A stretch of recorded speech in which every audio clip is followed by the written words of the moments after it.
Vous écoutez Radio Balance en partenariat avec Genibet.fr.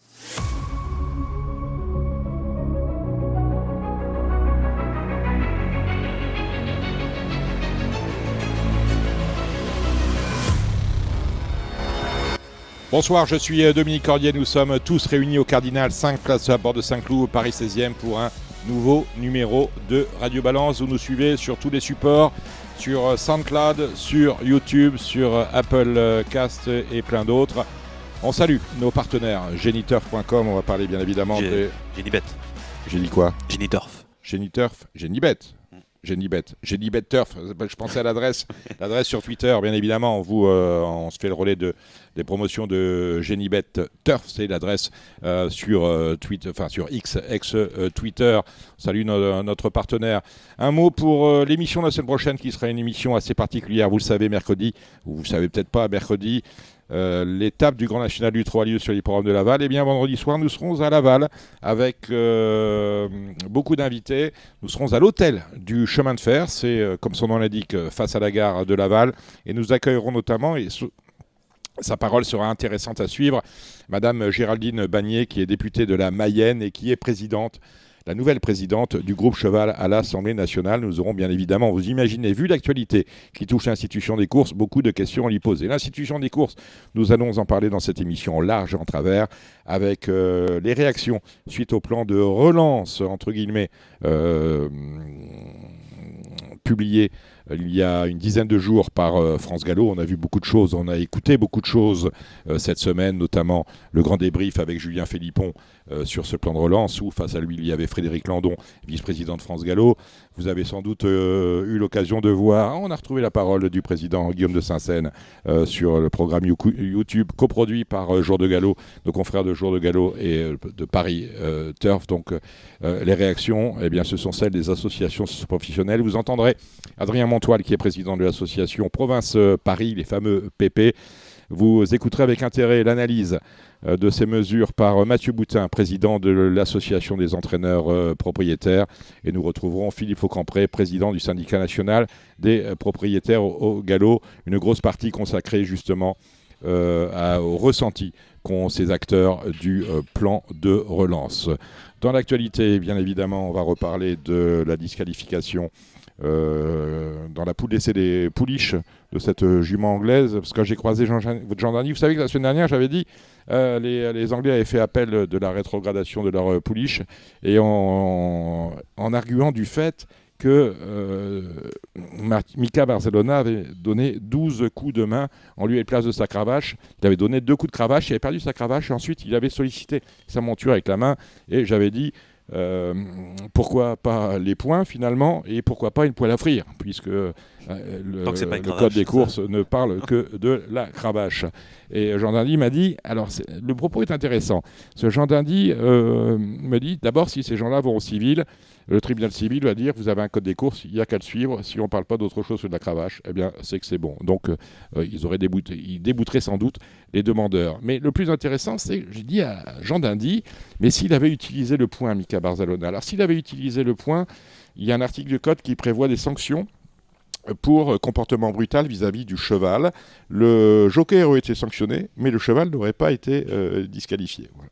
C'est assez intéressant, et je pense que par rapport à cette petite polémique, le code des courses va évoluer dans le sens où on va sans doute demander au jockey de ne pas, en cas de perte de cravache, solliciter les choses avec la main. Puisqu'on parle de course, il y a une innovation ces derniers temps que l'on a vue, c'est le fait de déclarer des chevaux non partants après la course. On a eu 2 cas cette semaine, notamment à Toulouse, c'était mercredi, où dans la 4e, je crois, suite à un problème mécanique, les boîtes se sont ouvertes un peu trop tardivement. 2 chevaux se sont retrouvés pratiquement en course, sont sortis des boîtes après les autres, ont fini leur parcours, mais après la course, les commissaires les ont déclarés non partants parce qu'il y avait eu un problème de boîte. Et à Auteuil, c'était mardi, on a eu le cas d'un cheval qui est resté au poteau, et le cheval après course a été déclaré non partant. Cela afin de mieux protéger le parieur qui peut retrouver son obole et voir ses combinaisons s'il en a fait transformer.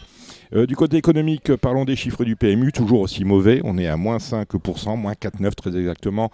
Et depuis le début de l'année, par rapport à 2024, on perd 182 millions. C'est un trou qui se creuse, hein, jour après jour, semaine après semaine, mois après mois. Quant à la gouvernance du PMU, on va entendre les uns et les autres tout à l'heure, rien ne s'est passé. C'est-à-dire qu'on a toujours une directrice générale démissionnaire, pas d'opération commando prévue. On me parle d'un quadrum virat, 4 personnes qui seraient 2 du galop, 2 du trot, qui seraient installées dans un comité de pilotage de manière à assurer la transition entre Malcaz doublé partante et le nouveau qui serait en train d'être recruté. En tout cas, les chasseurs de tête sont sur sa piste. Vous n'aurez pas, malheureusement, et on le regrette, vous n'aurez pas Gilles Barbarin cette semaine, parce que Gilles Barbarin a fait un long périple dans l'Ouest qui a commencé hier avec l'hippodrome de Saint-Brieuc où il avait un partant, il a terminé 4e. Ensuite, il était au Lion d'Angers et ce jour, il était à Senones-Poincé où il y avait des courses. Et à Senones, il a fini 11e. Il a fini 11e. Bon, ben, ouais, on regrette. Bon, surtout, Gilles, il viendra la semaine prochaine remonter comme un coucou parce qu'il a essayé sur l'hippodrome de Senones l'application Smarter. C'est quoi l'application Smarter? C'est mise au point par le groupe Carus. C'est une application qui permet de se passer des guichets. Et vous savez que lorsque vous lisez le plan de relance de France Gallo, on vous dit de manière parce que ça coûte d'ouvrir un guichet, ça coûte aux sociétés de course, qu'elles soient sociétés mères ou pas, ça coûte des frais, beaucoup d'argent. Donc Smarter, c'est peut-être la solution pour se passer de guichet. Je ne sais pas comment on va faire, mais en tout cas, cet été, sur l'hippodrome de Vichy, deux tests grandeur nature. L'un sur une petite réunion avec une faible affluence, l'autre sur une réunion avec une affluence moyenne. Eh bien, on n'aura pas de guichet, on aura juste l'application Smart Turf. Et le couperet va tomber avec Gilles Barbarin, il nous dit ça marche pas. Alors il a mis 10 €, il n'a pas réussi à la faire fonctionner parce que je crois qu'il faut passer par le Wi-Fi de l'hippodrome. Alors il faut déjà une bonne connexion. Si on passe pas par le Wi-Fi de l'hippodrome, il faut une connexion 5G, c'est compliqué. Samy Boisa. Il faut le faire un peu comme en Suède, à Solva, là où il n'y a pas de guichet, c'est tout au téléphone. Oui, mais bon, nous, sur le digital, dans les courses, c'est pas qu'on est en retard, on est arriéré désormais, puisque chaque mois que Dieu fait, on prend du retard. Un mot sur l'Orpesc. Alors l'Orpesc, c'est la caisse de retraite et de prévoyance des sociétés de course. Et il y avait un gros litige qui opposait cette caisse de retraite et de prévoyance de l'institution des courses qui rayonne sur un peu moins de 4000 personnes. En fait, on paye les retraites et on aide les gens qui ont des besoins matériels urgentissimes. Et il y avait des requêtes de la société de course cherchaient à se désengager un peu de l'Orpesc. Ils demandaient plutôt qu'un président issu des salariés à la tête de cet organisme, il demandait un administrateur judiciaire, il demandait également à pouvoir donner moins d'argent. Il y avait eu un premier jugement qui avait donné tort aux sociétés de course et ce jugement a été confirmé en appel et les sociétés de course ont été condamnées aux dépens. Voilà, ça concerne 4000 personnes de l'institution des courses. Mais n'oubliez pas, l'annonce c'est bien évidemment la semaine prochaine, on est à Laval avec William Bijon, Madame Bagnier, la députée de la Mayenne et beaucoup de socioprofessionnels du CRU. Je viens d'avoir Thomas Chalon qui sera sans doute avec nous. On fera du 100% Laval et beaucoup de trop. On sera sur... la semaine prochaine, on n'a rien. Hein. Le Jockey Club, c'est cette semaine. La semaine prochaine, on a un week-end de transition entre le Jockey Club. Il y a un dimanche à Longchamp, je crois pas qu'il y a... Ouais. Voilà. Donc on va parler trotteurs, on va parler Mayenne, on va parler chevaux. Dans l'actualité sportive, on va féliciter quand même Gohan Boy. Oui, qui a remporté Romain Dorieux. Prodigieux vainqueur pour c'est son deuxième à Elite Lopette. Hein. Il en a gagné un déjà, non? Il avait été deuxième. Je pense que Gohan Boy, non. Mais... Gohan Boy, non, on peut jamais gagner. Voilà. Alors, Gohan Boy a gagné son premier Hitlop. Étonnant qu'il avait déjà, lui, gagné les Hitlop, a annoncé sa retraite à l'issue de qui a été de la finale. Bien célébré par la foule. C'était bien. Et bravo, alors là c'est au trot, mais bravo à Clément Lecoeuf qui a remporté son premier groupe 1. C'était avec Candellari à Longchamp. Donc voilà, bravo à lui. Il a enfin passé ce stade-là. Voilà, vous avez compris cette émission, donc on va avoir les réactions des professionnels, on va avoir le Jockey Club avec Victoria Head qui est notre invitée, on la retrouve dans quelques instants. Elle nous attend, les pronostics avec vous, Samy Boisa. Le trot, c'est avec Alexandre de Koopman. On va parler du Super Top 5 qui a lieu lundi sur l'hippodrome de Vichy et de l'étape du Trophée Vert, cela dimanche. Quoi d'autre, mon cher Samy? Non, dans l'actualité, il y a aussi Lazat qui est l'un de nos meilleurs cheval français qui a été racheté par Watnan Racing. Alors je ne sais pas s'il reste chez Jérôme Régnier ou non, mais voilà, il n'est plus chez Bizakov. Ils l'ont vendu assez cher, il me semble. Mais voilà, Est-ce qu'il va rester en France ou pas? À voir. Eh ben, c'est à voir. Allez, on va retrouver tout ce petit monde. On va commencer avec le prix de Jockey Club. On va retrouver tout de suite Victoria Head. Après Victoria, il y aura un cut et on attaquera les pronos avec Ulysse Price qui va nous parler notamment des partants anglais et irlandais dans le prix de Jockey Club. Cela dimanche à Chantilly. Vous le savez, c'est le groupe 1. Le meilleur groupe 1 pour les 3 ans en France. Un groupe 1 où on a beaucoup et où Victoria Head a un partant qui est loin d'être une non-chance. Allez Victoria, on vous retrouve.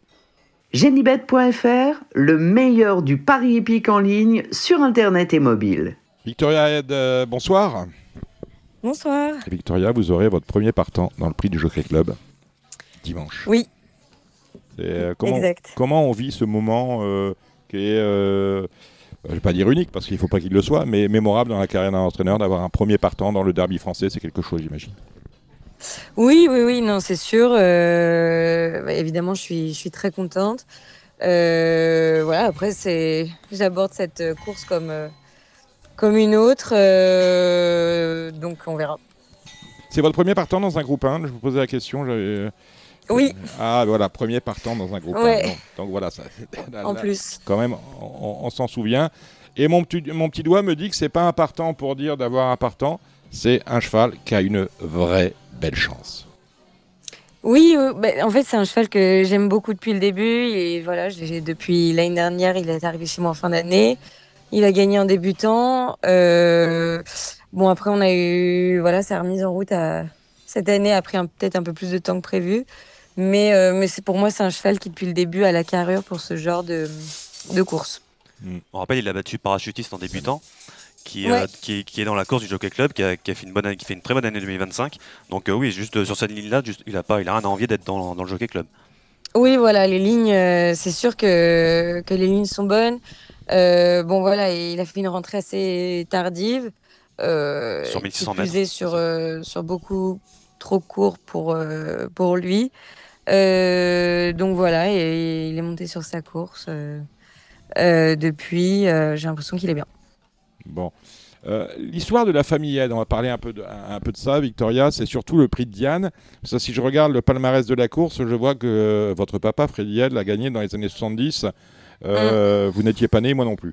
Voilà, je me rajeunis un peu. En tout cas, je ne l'ai pas vu. Et c'est surtout, bien évidemment, on a vécu tout cela il y a moins de 10 ans à peu près. C'est les années trêves. Ça représente quoi ce Jockey Club? Vous venez nous dire que vous aurez également un partant, vous espérez, dans le prix de Diane. Et le Jockey Club, voilà, pour vous, c'est quoi? Si je vous dis Jockey Club, vous pensez à quoi tout de suite? Quelles sont les premières images qui vous reviennent si vous deviez évoquer pour moi le prix du Jockey Club? Le Jockey Club, je dirais que, évidemment, j'ai moins de souvenirs dans le Jockey Club que dans le prix de Diane. C'est ce que je disais. Après, c'est une course quand même que j'ai toujours suivie régulièrement et logiquement, j'y allais. Le premier souvenir, alors c'est bizarre parce que c'est Dalakani, mais j'étais pas encore, on va dire, c'est pas le souvenir que j'ai en fait en étant là-bas, mais c'est celui que j'ai là tout de suite. Après un télo, on va dire dernièrement, tout de suite, c'est ce qui me vient à l'esprit. 18 partants dans le prix du Jockey Club. Franklin Goodsen, bien évidemment, portera le numéro 18. La rentrée était tardive. Pour quelle raison? C'était au mois de mai à Compiègne sur une distance trop courte, 1600 mètres, battu par un Hongre appartenant à Antoine Griezmann. Pourquoi cette rentrée tardive? C'était les plans? Non, j'aurais aimé faire une rentrée plus tôt, mais on a eu quelques petits contretemps. Il a été ralenti tout l'hiver, ça c'était volontaire, mais la remise en route, étant donné de par sa carrure, a été peut-être un peu plus longue par rapport à d'autres chevaux. Donc voilà, c'est sûr la rentrée en elle-même est tardive par rapport à la course du Jockey Club, mais bon, le cheval a bien pris sa course. Le jockey, lors de sa rentrée, c'était Christophe Soumillon. Là, vous avez Augustin Madamé parce que Christophe monte pour John Montfarm. Est-ce que ça a été un casse-tête aussi de trouver un jockey alors que peut-être vous auriez préféré quelqu'un d'autre ou peut-être finalement Augustin Madamé, c'est bien aussi? Non, oui, c'est bien. Les propriétaires, déjà, il a monté pour cette Kazakh auparavant.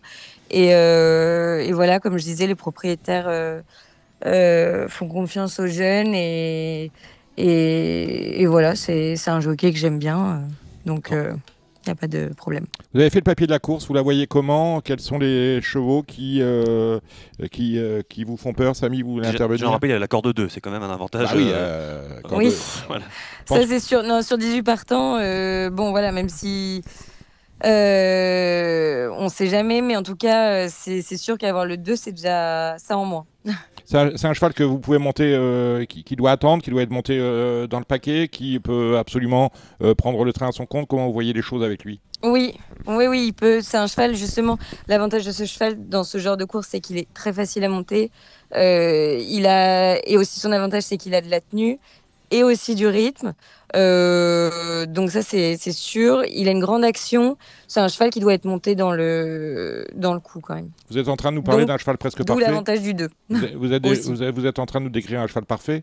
Il a du rythme, il a Ah de oui, l'action. non, vraiment. Non, mais vraiment, il a tout pour ce genre de course, en tout cas. Quels sont Après, voilà. Ouais, après, une course reste une course. Quels sont les adversaires que vous craignez en particulier? Est-ce qu'il y a un cheval que vous avez vu cette saison et dont vous dites, ah, pour moi, c'est le cheval à battre? Parce que finalement, lorsqu'on regarde, la course est extrêmement ouverte. C'est pas un handicap, mais on va dire que chacun a sa chance. Finalement, chacun peut y croire. Quels sont les chevaux que vous craignez en priorité, Victoria? Oui, voilà, chacun. En plus, c'est intéressant parce que chacun a des parcours très différents, même sur des distances qui sont aussi assez différentes. Donc, je pense que ça va être une course très rythmée. Moi, évidemment, j'ai bien aimé le cheval d'Eden O'Brien qui est à côté de moi, qui est à l'As. Camille Pissarro. Camille Pissarro. Le cheval de John Gosden aussi avait bien fini dans la poule. Après, ça reste très ouvert parce que en fait, tous les chevaux ont des.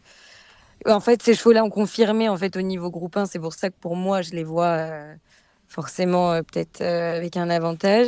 Mais ça reste une course très très ouverte puisque chacun a des parcours très différents. Votre effectif s'étoffe. Cette année, on a eu 62 partants, 11 victoires. C'est vos ratios, pratiquement une course sur 5-6. Quel regard vous portez, alors qu'on arrive déjà à la moitié de l'année, quel regard vous portez sur les 5 premiers mois de 2025 vous concernant? J'ai fait un bon début de saison. J'ai eu un petit contretemps il y a un bon mois, voilà donc j'ai eu moins de partants, mais voilà, là ils reprennent et assez correctement. Donc voilà, le but c'est aussi de savoir écouter ses chevaux et les courir quand ils sont bien. Donc j'espère faire un bon été et un bon automne. Contretemps, il y a des virus qui traînent à Chantilly, il y a pas mal d'écuries qui sont impactées autour de ça. Donc il faut pas se tromper, parce que si on ressent pas la chose à temps, finalement on court le cheval lorsqu'il est sous Rhino, une bêtise pareille, et puis là au lieu de perdre 3 semaines, on va perdre 3 mois, quoi. Exactement. Voilà, donc c'est dur, mais ça. mais je pense que c'est sur un long terme c'est payant. Eh ben écoutez. Oui, un petit mot sur d'autres chevaux de Victoria. C'est Jockey Club ce week-end, il y a le Diane qui arrive bientôt. Est-ce que Galen, qui vient d'être deuxième, est-ce qu'elle a le niveau pour courir le Diane, vous pensez? Galen, je vais pas courir le Diane. Pour moi, c'est une pouliche qui déjà en plus va s'améliorer avec le temps, et c'est la vraie pouliche de terrain lourd. Je pense que c'est une pouliche qui peut avoir le niveau de groupe à l'automne ou voilà plus. Sur un terrain qui est bien plus souple. On a Badi qui est engagé dans le Diane aussi. Oui, alors Badi non plus, parce que on a fait une rentrée qui était mauvaise, mais bon, j'ai vu avec un autre gars. Donc là, elle va refaire. Elle a pas couru depuis le mois d'avril, est censée courir courant juin. On reprend et peut-être sur une autre distance. Donc vous n'aurez pas de partant dans le prix de Diane? Non. Non, voilà, il y avait les deux engagés. Et on a, vous voulez nous dire un mot sur Tito Mossen? Alors, Tito Mossen, il est engagé dans le Grand Prix de Paris. Oui. Alors pareil, voilà, lui, il a été aussi un peu ralenti. Mais pour le coup, c'est un cheval que j'ai envie d'essayer sur plus court que 2000. Donc il va probablement recourir fin juin sur le mile. C'est-à-dire que vous avez vu quelque chose, peut-être Un peu plus de Une vitesse que listade. de tenue. Une listade, ouais, d'accord, très bien. Bah écoutez, En fait, c'est le frère de Ramatuel, justement. c'est le frère de Ramet, Exactement. Qui est- Mm. qui appartient à Tony Parker Non, également. Yagada Centurion cette fois-ci. Ah, il y a Ouais. la ceinture, ouais, Ouais. voilà. D'autres choses, Yagada Centurion, on n'a pas revu, il était Lord Woottonsen cette année, comment Oui. va-t-il? J'ai eu un petit contretemps pareil en début de saison. Et donc, il fait sa rentrée fin juin. Ah, Voilà, très le bien. cheval va bien. Il a beaucoup changé entre 2 et 3 ans, donc c'est bien. Voilà. Un mot, on va entendre après vous, on aura Liz Price qui va nous parler des partants anglais.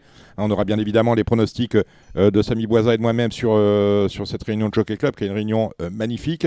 Un mot sur le plan de relance. Vous êtes jeune entraîneur, vous êtes installé depuis moins de 3 ans. Les courses de groupe sont pas trop impactées, mais je suppose que de voir qu'on réduit l'enveloppe des encouragements et des à côté de 30 millions jusqu'à la fin 2026 pour commencer, pas sûr que ça vous ait réjoui. Non, non, bah évidemment non, puisque quand même la France est un des derniers, aujourd'hui en Europe en tout cas, un des seuls pays qui proposait donc ces allocations. Voilà, après, bon bah si ici c'est des décisions, il y a des efforts peut-être à faire, mais c'est sûr que c'est pas. Bon bah voilà, on va pas se réjouir de ça en tout cas. Ça vous inquiète ou pas? Parce que paradoxalement, on va tout baisser, mais vous, depuis 2 ans, vous avez une 50aine de chevaux quand même aujourd'hui. Vous n'avez pas une petite écurie. Non, ça Ouais, a même ça a très vite augmenté en un an surtout. Voilà, après j'ai la chance d'avoir des bons propriétaires. Et donc évidemment, bon, je suis concernée par cette problématique, mais bon, je suis de nature assez optimiste, donc je me dis que ça va aller. Et toujours avec le sourire, on espère voir votre Gilles sourire sur le podium. Après le prix Merci. du Jockey Club, c'est dimanche à Chantilly et vous présentez pour la première fois dans cette épreuve Franklin Goodsen. Merci Victoria Head d'être passée par Radio Balance et puis on se voit bien évidemment dimanche. Bon début de week-end à vous. Salut Victoria. Merci, Au revoir. merci, au revoir. Avec Genibet.fr, vous aurez toutes les infos pour faire votre papier, vous pourrez profiter des meilleurs rapports en jeu simple et surtout, vous ferez la différence avec le Super Top 5, le meilleur des paris sur la course événement. Allez, c'est parti pour la réunion du prix du Jockey Club. C'est dimanche à Chantilly dans un terrain, Samy, qui sera bon. Hein. Ah oui, rapide, qui fait très chaud. Il a fait chaleur d'ours. Hein. Oui, 29 degrés aujourd'hui, 29 demain, Oui. et on n'annonce pas de pluie normalement pour Donc dimanche. de la route de 9-3. Hein. Ouais. Voilà. Lise Price de Paris Turf, je suis très heureux de vous retrouver ici. Salut Lise. Merci Dominique, moi aussi, je suis ravie d'être parmi vous ce soir. On vous croisera dans bien cette France où il fait vraiment très chaud. Ah oui, ah c'est pas trop l'Angleterre. Hein. Il fait très chaud, il fera très chaud sans doute dimanche également. Et on a besoin de vous et de vos lumières parce qu'on a beaucoup de chevaux anglais. On a entendu dans la première partie de l'émission Victoria Head qui nous parlait de son représentant, à savoir Franklin Goodsen, et elle disait ce prix du Jockey Club est un peu particulier parce que on a des chevaux qui viennent de tous horizons, à commencer par ceux qui viennent d'Angleterre et d'Irlande, Lise. Absolument, pour moi c'est un Jockey Club qui est extrêmement ouvert cette année. Et c'est un vrai puzzle. J'ai du mal à trouver le gagnant. J'espère que je l'ai trouvé, mais je ne suis pas sûre. Il y a des chevaux qui viennent vraiment avec des profils très très différents, mais je pense que notre poule c'est des poulains va être la course qui va nous pointer dans la bonne direction. Alors tout le monde parle, j'imagine, de votre côté, de Camille Pissarro, qui sera associé à Ryan Moore, c'est l'entraînement d'Aidan O'Brien. Numéro 15. Et c'est le numéro 15, et vous parliez de la poule d'essai des poulains, lui on a pris la troisième place, derrière Henri Matisse, qui n'est pas là. Absolument, je pense que c'est un cheval, en fait c'est le seul cheval dans ce lot de 18 partants qui a gagné un groupe 1, parce qu'il était venu l'année dernière en France, à Paris-Longchamp, et il a enlevé le prix Jean-Luc Lagardère, et donc c'est le cheval de classe, le cheval de forme, parce qu'en plus on n'a pas Henri Matisse qui court dans le prix du Jockey Club, mais on a le troisième, donc Camille Pissarro, et c'est un cheval que Aidan O'Brien a préparé depuis longtemps pour cette course. Et en fait, j'ai regardé un petit peu dans les années passées. Et souvent, en fait, quand il est venu avec des chevaux, on avait l'impression que peut-être il était venu avec une deuxième pointure. Mais depuis quelques années, il semble cibler cette course beaucoup plus. Et en fait, pour Camille Pissarro, il parle de cette course depuis sa victoire à Paris-Longchamp. Donc, c'est vraiment un objectif pour ce cheval. Et c'était en fait beaucoup grâce à Christophe Soumillon qui avait suggéré de le courir dans cette course. C'est vrai que dans les hiérarchies d'Aidan O'Brien, on avait le plus souvent les bons O'Brien allaient sur le derby d'Epsom, allaient sur le derby d'Epsom, le derby irlandais. Et c'est vrai qu'ils nous envoyaient, vous êtes gentils, des secondes pointures, voire des troisièmes pointures, Samy Voisin. Après, il en a tellement maintenant que. Oui, c'est vrai, il faut répartir. Mais Camille Pissarro, le fait qu'il ait dit derby français, ça veut quand même dire quelque chose. Il y en a deux. On va rajouter qu'il a la corde 1. C'est quand même. Il a la corde 1, bien évidemment. Sur du carrelage, c'est toujours prépondérant. Il en a un deuxième. Il a engagé 2 dans la course, ma chère Lise. Le deuxième, c'est Trinity College. Je connais absolument pas. Un fils de Dubaoui. Là, on a peut-être la mère est par Galiléo. Une piste souple attendue. Ce sera pas le cas. Non, mais justement, alors je voudrais bien revenir juste sur ce que j'ai dit, parce que, comme j'ai dit, ces dernières années, il cible cette course beaucoup plus avec des chevaux bien choisis. Et il nous avait expliqué qu'il fallait vraiment un miler qui pouvait tenir la distance. Et il avait fait avec sa marque Basilica et ça a bien marché. Je pense que les chevaux qu'il a choisis pour cette course ce dimanche, ils ont le profil pareil. En fait, ils ont beaucoup de vitesse. Et par exemple, là, effectivement, Trinity College, il avait terminé 2e dans une course à Epsom. C'est une course préparatoire pour le derby. En fait, c'est des chevaux qui courent là-bas. Pour tenter un petit peu, pour découvrir la piste qui est quand même très particulière à Epsom. Et Trinity College, il avait penché un petit peu dans la descente. Et je pense que c'est à ce moment-là qu'ils se sont dit non, c'est la piste, elle ne convient pas. Et effectivement, Aidan O'Brien nous a confirmé qu'une piste plate va lui convenir beaucoup plus. Donc voilà, c'est un cheval qui a déjà fait ses preuves sur la distance. On sait qu'il va tenir la distance.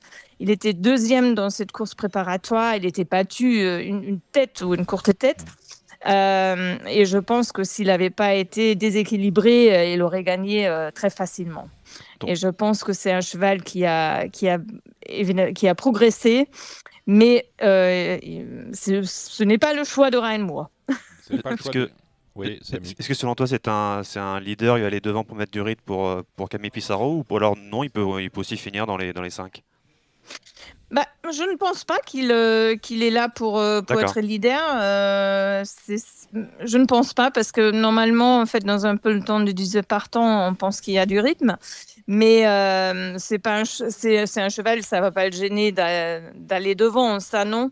Mais je pense qu'il court vraiment pour prendre une place. D'accord. Autre entraîneur doublement représenté, Lise, au départ de la course, c'est le tandem John et Taddy Gosden, avec Détain et Beaumarc, les numéros 7 et 9. Beaumarc associé à Tom Marquand et Détain pour lequel on a fait appel à Christophe Soumillon. Oui, alors Détain, évidemment, on le connaît parce qu'il était venu courir la poule d'essai des poulains. Je pense que c'est très intéressant qu'il sera monté par Christophe Soumillon, parce que je pense dans un grand peloton comme ça, Christophe Soumillon, il est très fort. Et je pense c'est un cheval qui peut encore progresser. Mais je ne suis pas convaincue je ne suis pas complètement convaincue qu'il va améliorer son classement par rapport aux autres qu'il rencontre à nouveau. Ça, j'avoue. Et puis Beaumarc, alors ça, c'est un cheval qui n'est pas du tout exposé à ce niveau, parce qu'en fait, il est resté il était 2e dans une listette sur le mile, mais il avait très très bien gagné sa dernière course à York, très facilement, et il avait réalisé vraiment une belle performance. Et en fait, sa façon de courir, ça nous laisse penser qu'il va tenir la distance du prix du Jockey Club.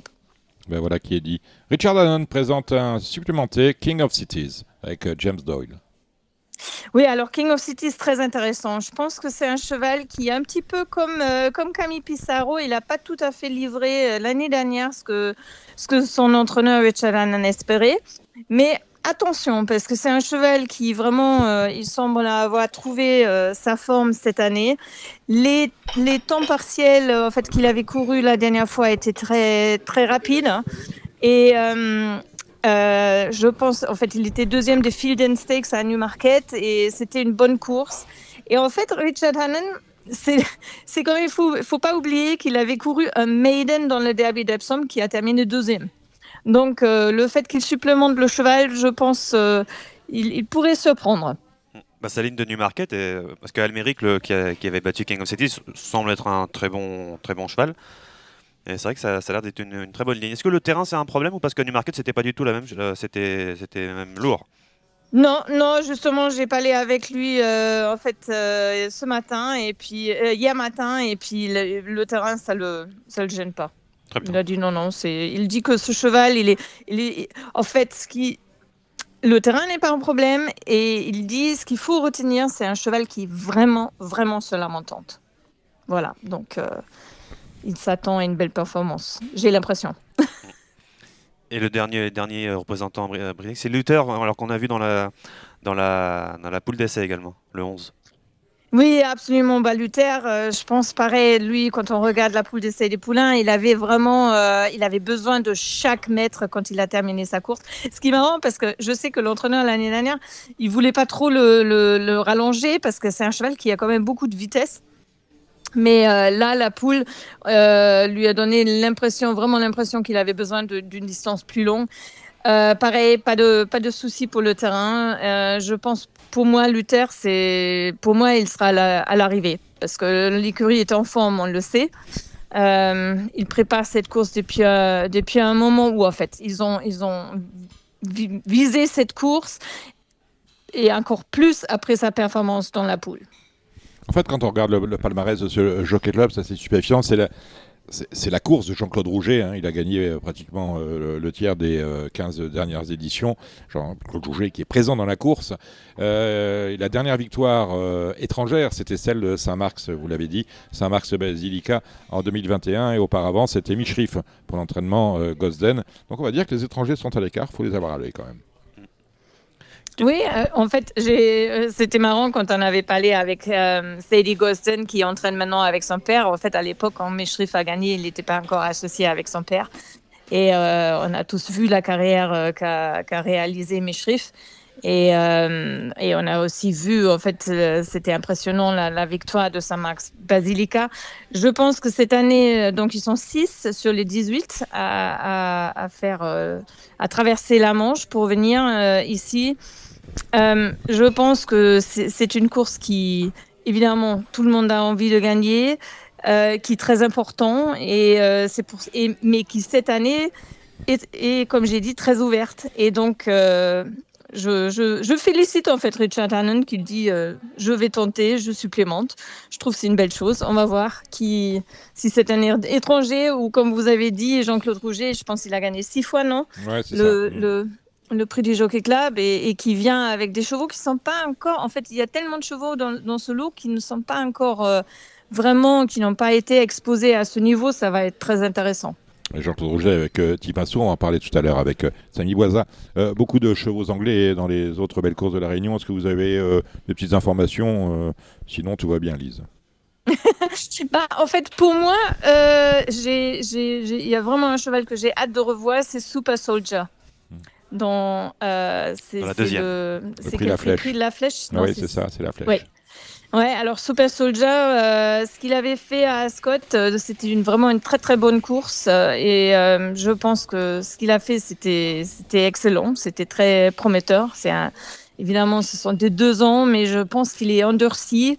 Et il avait déjà gagné lors de ses débuts. Là, c'était une course très compétitive, mais il mérite de s'aligner dans cette course et je pense qu'il a une très très très très belle chance. Eh bien merci merci Price d'être intervenu dans Radio Balance, c'est toujours un plaisir de vous parler dans ce petit programme. On vous croise bien évidemment à Longchamp, à Chantilly, cela dimanche. Merci Lise Price pour Paris Turf. À très vite Lise. Merci beaucoup Dominique. Merci, bonne soirée. Au revoir. Bon ben voilà, merci Lise. On y voit un peu plus clair dans ce prix de Jockey Club. On va faire le pronostic maintenant, mon cher Samy. Alors, il y a un cheval que vous et moi nous aimons beaucoup, c'est Parachutiste. Malheureusement, on a déchanté dès qu'on a vu le numéro à la corde. 17, ça va être compliqué. Je l'aime bien, mais je sais pas s'il a vraiment le niveau encore de ces chevaux-là. Sa dernière ligne en fait m'a plus inquiété que rassuré. Il avait battu un Fabre, alors c'est Zelcret, si je ne me trompe pas, à Longchamp, qui est très décevant. Donc je sais pas trop quoi en penser. Il a un mauvais numéro de corde, donc c'est ça aussi qui est un problème, Dominique. Moi j'adore, je reprends la ligne des poules d'essai, hein, les quatre de la poule. Pour moi, pour moi, ce sont des très bons chevaux. J'ai pas de doute sur leur niveau. Avec Camille Pissarro, en plus, il a pris la corde 1, ça c'est quand même un gros avantage. Il était magnifique dans le rond. Il y avait les deux O'Brien et les autres. Hein. Physiquement, c'était assez impressionnant. Donc les 4, donc il y a le 2 Ridaris qui est la meilleure chance française pour ma part. On avait reçu Michael Delzangle. Je pense c'est un très bon cheval. La distance, je pense pas que ce soit un problème par la mer. Ensuite, donc voilà, il y a Ridari le 2, il y a Detain le 7 qui a bien couru dans la course dans la poule. Il va être mieux, je pense, cette distance-là, vu les origines. Et après, il y a Luther le 11 et j'en ai pas oublié un. Non, c'est bon, c'est les 4. Derrière, moi, je prends les deux supplémentés. On n'a pas parlé quand même, King of Cities, l'anglais Richard Hannon, on n'a pas parlé de Cinéléo pour André Fabre. Il n'a couru qu'une seule fois et directement supplémenté dans le Jockey Club. Il a gagné facilement sa course en débutant il y a un mois. Et bon, ça a été réalisé une seule fois apparemment. C'est pas les habitudes de la maison quand même et quand il le fait généralement, c'est très très bon signe. Il a un bon numéro de corde, mais après moi, je vais pas paraphraser Gilles Barbarin, mais pour moi, ça n'existe pas. Une course dans les jambes pour affronter ces chevaux-là. Il peut bien courir, hein, ça y a pas de souci, mais de là à gagner, je serais vraiment surpris. Apparemment, ça a été fait une fois il y a 100 ans. Mais est-ce que c'est pas un leader pour Nitois, même si non, Maxime Guillon est dessus. Donc, voilà. Bon. Non, Nitois en plus il a le 18 à la corde, ça peut être D'accord, simple. bon, écoutez, c'est vous le spécialiste. Alors en chiffres, ça fait quoi, mon cher? J'ai pas parlé d'un autre, c'est l'autre Gosden Beaumark. Pour moi, c'est j'aime beaucoup Beaumark. Il va être encore mieux cette distance-là pour moi. Il est frais, hein, il n'a pas été testé pour le moment. On ne sait pas vraiment son niveau, mais je vais faire confiance à ce très bon entraînement de John et Teddy Gosden. Donc, Camille Pissarro en tête, pour moi le numéro 15. Avec derrière Detain le 7, il y a Beaumark le 9. 15, 7, 9. Ridari, bien sûr, le 2. King of Cities le 3. Il me semble que ça fait 7 avec le dernier. Luther le numéro 11. Et Sinello, bien sûr, le 17, ça fait 7, il me semble. Pour la surprise, parce que Sinello, c'est peut-être... Vous n'avez pas mis le cheval de Victoria? Ça vous tente pas, ça? Non. En fait, je vais contre la ligne du Suren et du Guiche. Désolé, Victoria, mais je pense que tu seras dans le pronostic de RTL. Voilà. Allez, on va dérouler cette réunion. On a 10 courses. Alors, on regrette bien évidemment. C'est bien beau de faire venir du public sur les hippodromes, mais quand vous avez une réunion comme ça avec 4 courses en ligne droite où il n'y a rien à voir, vous voyez un train passer et puis l'arrivée se juge au bout de l'hippodrome. Normalement, il y aura un écran géant cette fois-ci. J'espère qu'on mettra un écran géant, mais bon, c'est un peu dommage tout ça. Allez, ligne droite, c'est le prix d'Orgemont, c'est la première 1100 mètres. C'est des inédits. On n'est pas renseigné, on va vous le dire comme ça. La deuxième, c'est le prix de la Flèche. Alors, je ne sais pas si c'est encore vrai maintenant, il faudrait que demander à Eric Le Guen. En fait, le prix de la Flèche, c'est une liste adresse, c'est la première listette pour les chevaux de 2 ans. Non, il y a eu les rêves d'or déjà. Mais dans le temps, le prix de la Flèche servait de point de départ pour étalonner la génération, c'est-à-dire que les premières valeurs, le handicapeur de France Gallo les faisait à l'issue de cette listed race. Belle course, ils sont 8. Oui, on va suivre Lise Price avec le numéro 3 Super Soldier. L'entraînement Carlbert qui est très performant avec ses 2 ans de vitesse comme ça. Il vient de bien courir à Ascot, même si la ligne n'a pas vraiment répété. Il a l'as à la corde avec Clifford Lee, ça c'est pour Vincent Mutrel, qui l'adore. Voilà, il y a le 7 derrière. Le 7 Kimiret a bien gagné pour Francis-Henri Graffard, le Las Graft. Et pourquoi pas Saucy Jane, le 8, qui revient d'Angleterre également. Pour l'entraînement, je ne connais pas, Monsieur Morland. La troisième, c'est le prix du Gros Chêne. Alors, c'est une course de vitesse également. On est sur la ligne droite, sur la distance de 1000 mètres.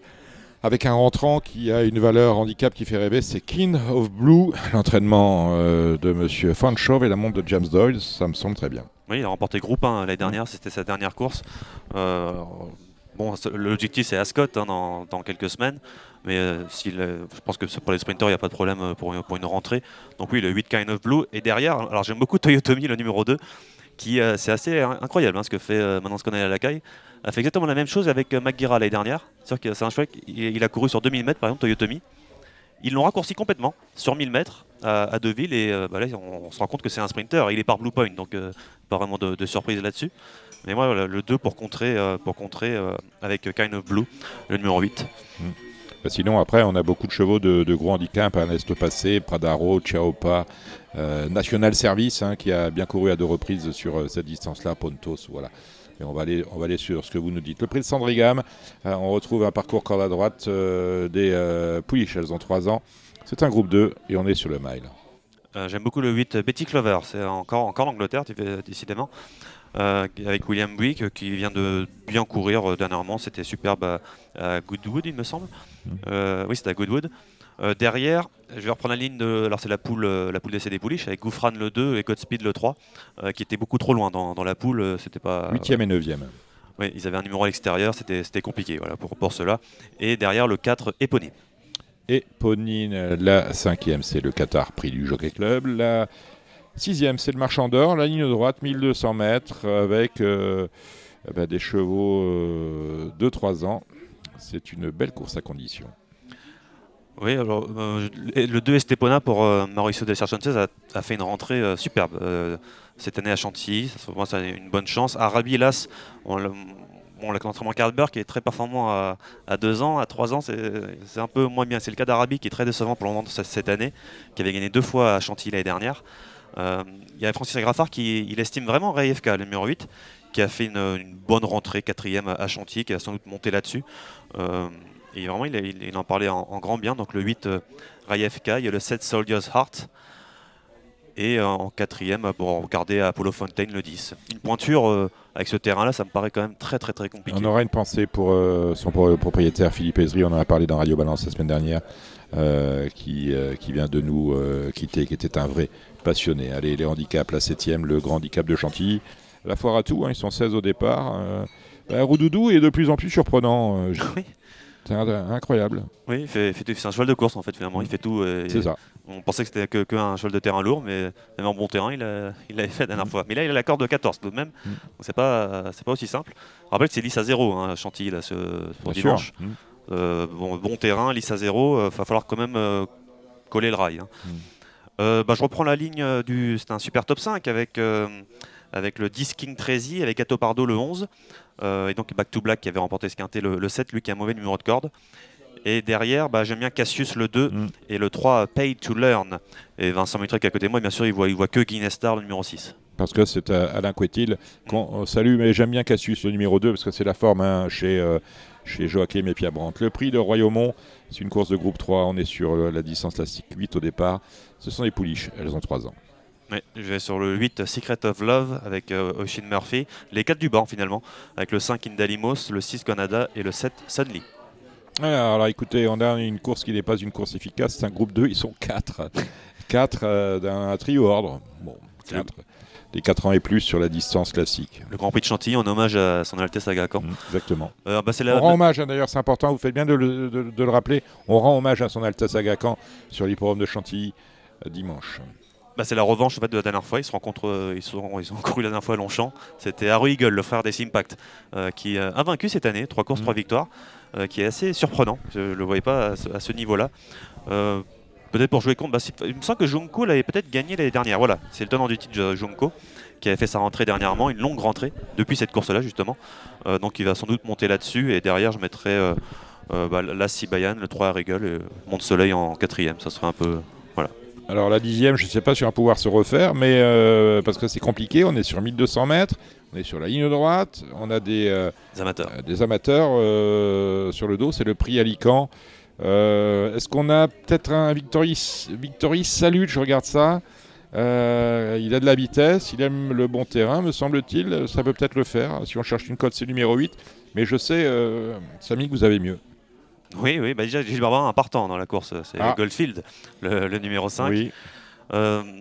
Moi j'irais plus sur le 7 Bachilid, qui voilà, qui monte bien en condition, en quelque sorte, qui a effectué sa rentrée. Le 4 Zelasquin, pourquoi pas, qui avait remporté une course comme ça pour ses débuts. Après, il a plus rien fait, mais pourquoi pas le revoir, c'était en bon terrain. Et le 12, la Manakov. Moi, j'aime bien la Manakov, mais elle me rend pas trop mon argent, mais voilà. Voilà, ce qui est dit. Victory Salute, non. Non, il m'a déçu. On l'a eu à Cannes et tout. Oui, après, bon, c'est des courses. C'est des courses, c'est comme ça. Allez, on va laisser un peu de côté ce qui concerne les courses de ce week-end. On va parler du plan de relance maintenant avec nos invités. Adrien Montoile, nous avons Mathieu Boutin, nous avons Philippe Faucon-Pré. Après cette partie, nous aurons l'obstacle avec Dylan Billot. Merci de sa présence. Un mot sur Thomas Borin qui est tombé hier à Angers. Il s'est fait un peu mal, pas de fracture, mais peut-être une possible luxation de la hanche. Et ce vendredi après-midi, il était en examen à Angers. Thomas, on le salue. Dylan Billot qui fera les pronostics d'Auteuil demain avec vous, Samy Boisa, et on finira cette émission avec les pronostics d'Alexandre de Koopman pour les réunions de trotteurs qui ont lieu ce week-end, notamment le super top 5 de lundi à Chantilly, ainsi que le trophée vert à Vichy et le trophée vert, cela dimanche. Allez, on retrouve les socioprofessionnels pour nous parler du plan de relance de France Gallo. Genibet.fr, le meilleur du pari hippique en ligne sur Internet et mobile. Et nous sommes partis pour cette rubrique qui est consacrée intégralement à ce que je n'aime pas appeler un plan de relance, car cela n'en est pas un, c'est un plan d'austérité, même pas un plan de sauvegarde. La semaine dernière, ce plan a été détaillé en long, en large et en travers sur Radio Balance par Arnaud de Seyssel. Il y a eu des événements cette semaine, on a notamment vu un débat dans le Grand Débrief qui a, j'aurais aimé vous dire réuni, mais plutôt opposé Julien Philippon, qui était justement avec nous vendredi dernier, à Frédéric Landon, vice-président de France Gallo, président du Conseil de l'Obstacle, justement sur ce plan de relance. Et j'ai le plaisir d'accueillir Adrien Montoile. Bonsoir Adrien. Bonsoir Dominique. Pour vous présenter, vous avez 38 ans, vous êtes le nouveau président des PP, association bien connue dans le microcosme, l'association Province Paris, qui était précédemment présidée par Hubert Tassin. Les élections n'ont pas donné raison à Hubert, du fait qu'il a lâché la présidence. Vous avez été élu de cette présidence de cette association qui réunit des propriétaires, des entraîneurs, des socioprofessionnels, des bénévoles aussi des courses, élus avec deux vice-présidents, l'un pour le plat, c'est Édouard de Nadaillac, vous avez pour l'obstacle Martin de Fraguier, un délégué général Georges de Certaines. Hubert est resté administrateur délégué et représente votre association à France Gallo. On citera également Baudouin de la Motte Saint-Pierre qui est administrateur chargé du dossier élevage. Avec vous, Jean-Jacques Chiosi pour les relations avec les permis d'entraîner et un secrétaire général que l'on salue, c'est Jean Dindy. Adrien, votre association se porte comment ? C'est une voix que l'on aime entendre avec notamment une publication hebdomadaire qui s'appelle Le Grain de Ciel. Comment vont les pépés ? Écoutez, merci Dominique pour cette présentation. On regroupe aussi des éleveurs que vous aviez oubliés parmi nos membres, mais c'est un clin d'œil. Les PP se portent très bien. Effectivement, changement de direction il y a maintenant 18 mois, avec l'équipe précédente qui reste évidemment en soutien, parce qu'on a besoin d'eux, on a besoin de leur connaissance de tous les dossiers, pour monter un peu en compétence chacun sur nos sujets. Aujourd'hui, on accueille de nouveaux adhérents tous les mois, toutes les semaines, et c'est plutôt très positif.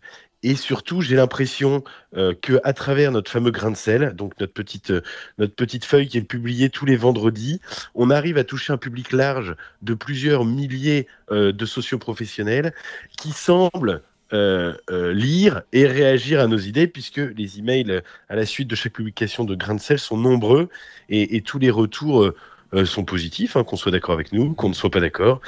C'est toujours agréable d'être lu. Et pour nous, c'est toujours bien d'avoir ce papier qui nous permet de faire progresser nos idées, de défendre nos membres, de défendre les propriétaires, de défendre les éleveurs et d'essayer d'influencer avec nos moyens la gouvernance de France Gallo. Alors cette gouvernance justement s'est réunie, c'était le mardi 20 mai dernier, un comité, conseil d'administration, et un plan de relance a été dévoilé. En fait, de plan de relance, on retire 30 millions au budget 2025-2026. Et vous avez tout de suite pris position avec finalement un papier extrêmement synthétique où vous faites le comparatif avec le budget de la France où, eh bien, plutôt que de baisser le train de vie de l'État, on prend sur le contribuable, autrement dit, on augmente les impôts. Et là, c'est exactement ce qui se passe. Je veux dire, le train de vie de France Gallo n'est pas impacté. En revanche, ce sont les petits qui vont payer. Écoutez, enfin, nous, on avait vent, évidemment, un peu en avance de ce qui se tramait. On avait tellement vent qu'on déplore la léthargie au PMU, puisque avant de parler de plan de relance, avant de parler de plan d'économie, avant de dire il faut couper, il y a un vrai problème, c'est le PMU.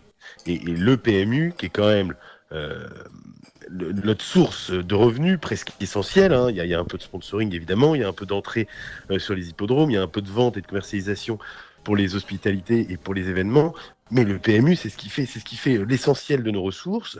Le PMU dont la direction est pas en accord avec ce qu'on aimerait qu'elle fasse depuis déjà de longs mois. On paye encore la stratégie Linette longtemps après. Madame Malcaz a essayé de relancer le quintet. On voit que c'est un échec et on perd 5% sur la précédente par rapport à l'année 2024. Donc le drame, il est avant tout au PMU.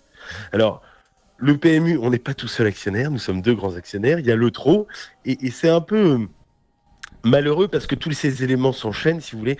Nous, on a appelé à une sorte de conclave, si vous voulez, qui réunirait Monsieur le Président Barjon et le Président Sincène dans un bureau, en disant vous ne sortez pas de ce bureau, il n'y aura pas la presse, il n'y aura pas de témoins, dites-vous ce que vous avez à vous dire, mais sortez-en avec une stratégie commune pour enfin remettre le PMU sur des rails de croissance, remettre le PMU sur des rails où on pourrait regarder un peu la Française des Jeux droit dans les yeux, et voire même, et on l'a lu dans le jour de galop qui paraissait hier ou ce matin, je ne sais plus, quand on voit qu'on refuse de faire de la Française des Jeux un partenaire, c'est aussi quelque chose que nous déplorons.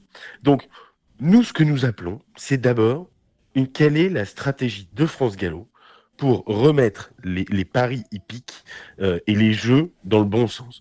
Si on ne croit pas à notre produit jeu sur les courses hippiques, c'est qu'on a baissé les bras et c'est qu'on a perdu d'avance. Moi, je crois qu'il est essentiel de retrouver une stratégie de croissance sur le pari hippique en développant du pari à cote fixe, en développant de l'antépost betting, chose qui pourrait exister avec le pari mutuel. En développant, excusez-moi, la prise de paris sur les courses PMH, et on va en parler après des pauvres courses PMH qui subissent le couperet de France Gallo, et en réamenant à la fois les socioprofessionnels au jeu pour être les grands VRP du PMU, et en réamenant le service commercial du PMU à faire la tournée et à intéresser les buralistes, qui sont notre grande force de distribution, à remettre le jeu en avant et à remettre donc cette source de revenus en croissant. Ça, c'est le premier point. Et je pense que ce point-là, si vous voulez, tant qu'on l'a pas pris en compte et tant qu'on s'est pas mis d'accord avec Monsieur Barjon et avec l'ensemble du TRO d'ailleurs, pour se dire, on prend le taureau par les cornes, on trouve un remplaçant ou une remplaçante pour Madame Malcaz, et ben on va dans le mur. On va dans le mur. L'année 2025 est une année perdue. Si on n'a pas une stratégie claire pour le PMU dès août ou septembre 2025, eh ben l'année 2026 sera perdue aussi et ce serait malheureux et hyper dommageable pour tout le monde. Adrien, je vous interromps, vous parlez de M. Barjon. Je pense que M. Barjon est partisan du départ d'Emmanuel Malcaz-Doublé dès aujourd'hui, alors que vous avez entendu sur Radio Balance Arnaud de Seyssel la semaine dernière, qui nous a dit elle finira son préavis, donc elle partira à la fin de l'été.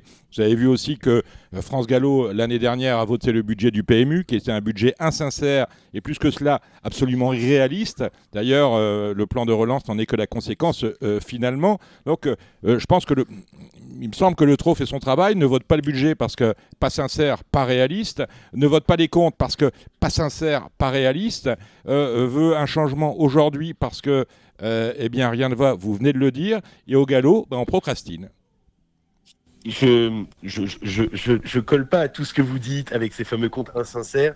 Il y a un petit débat technique sur le vote des comptes. Le vote du budget, pour le coup, pas réaliste, c'est évident, enfin en tout cas on se rend bien compte 5 mois après que ce budget il était évidemment irréaliste.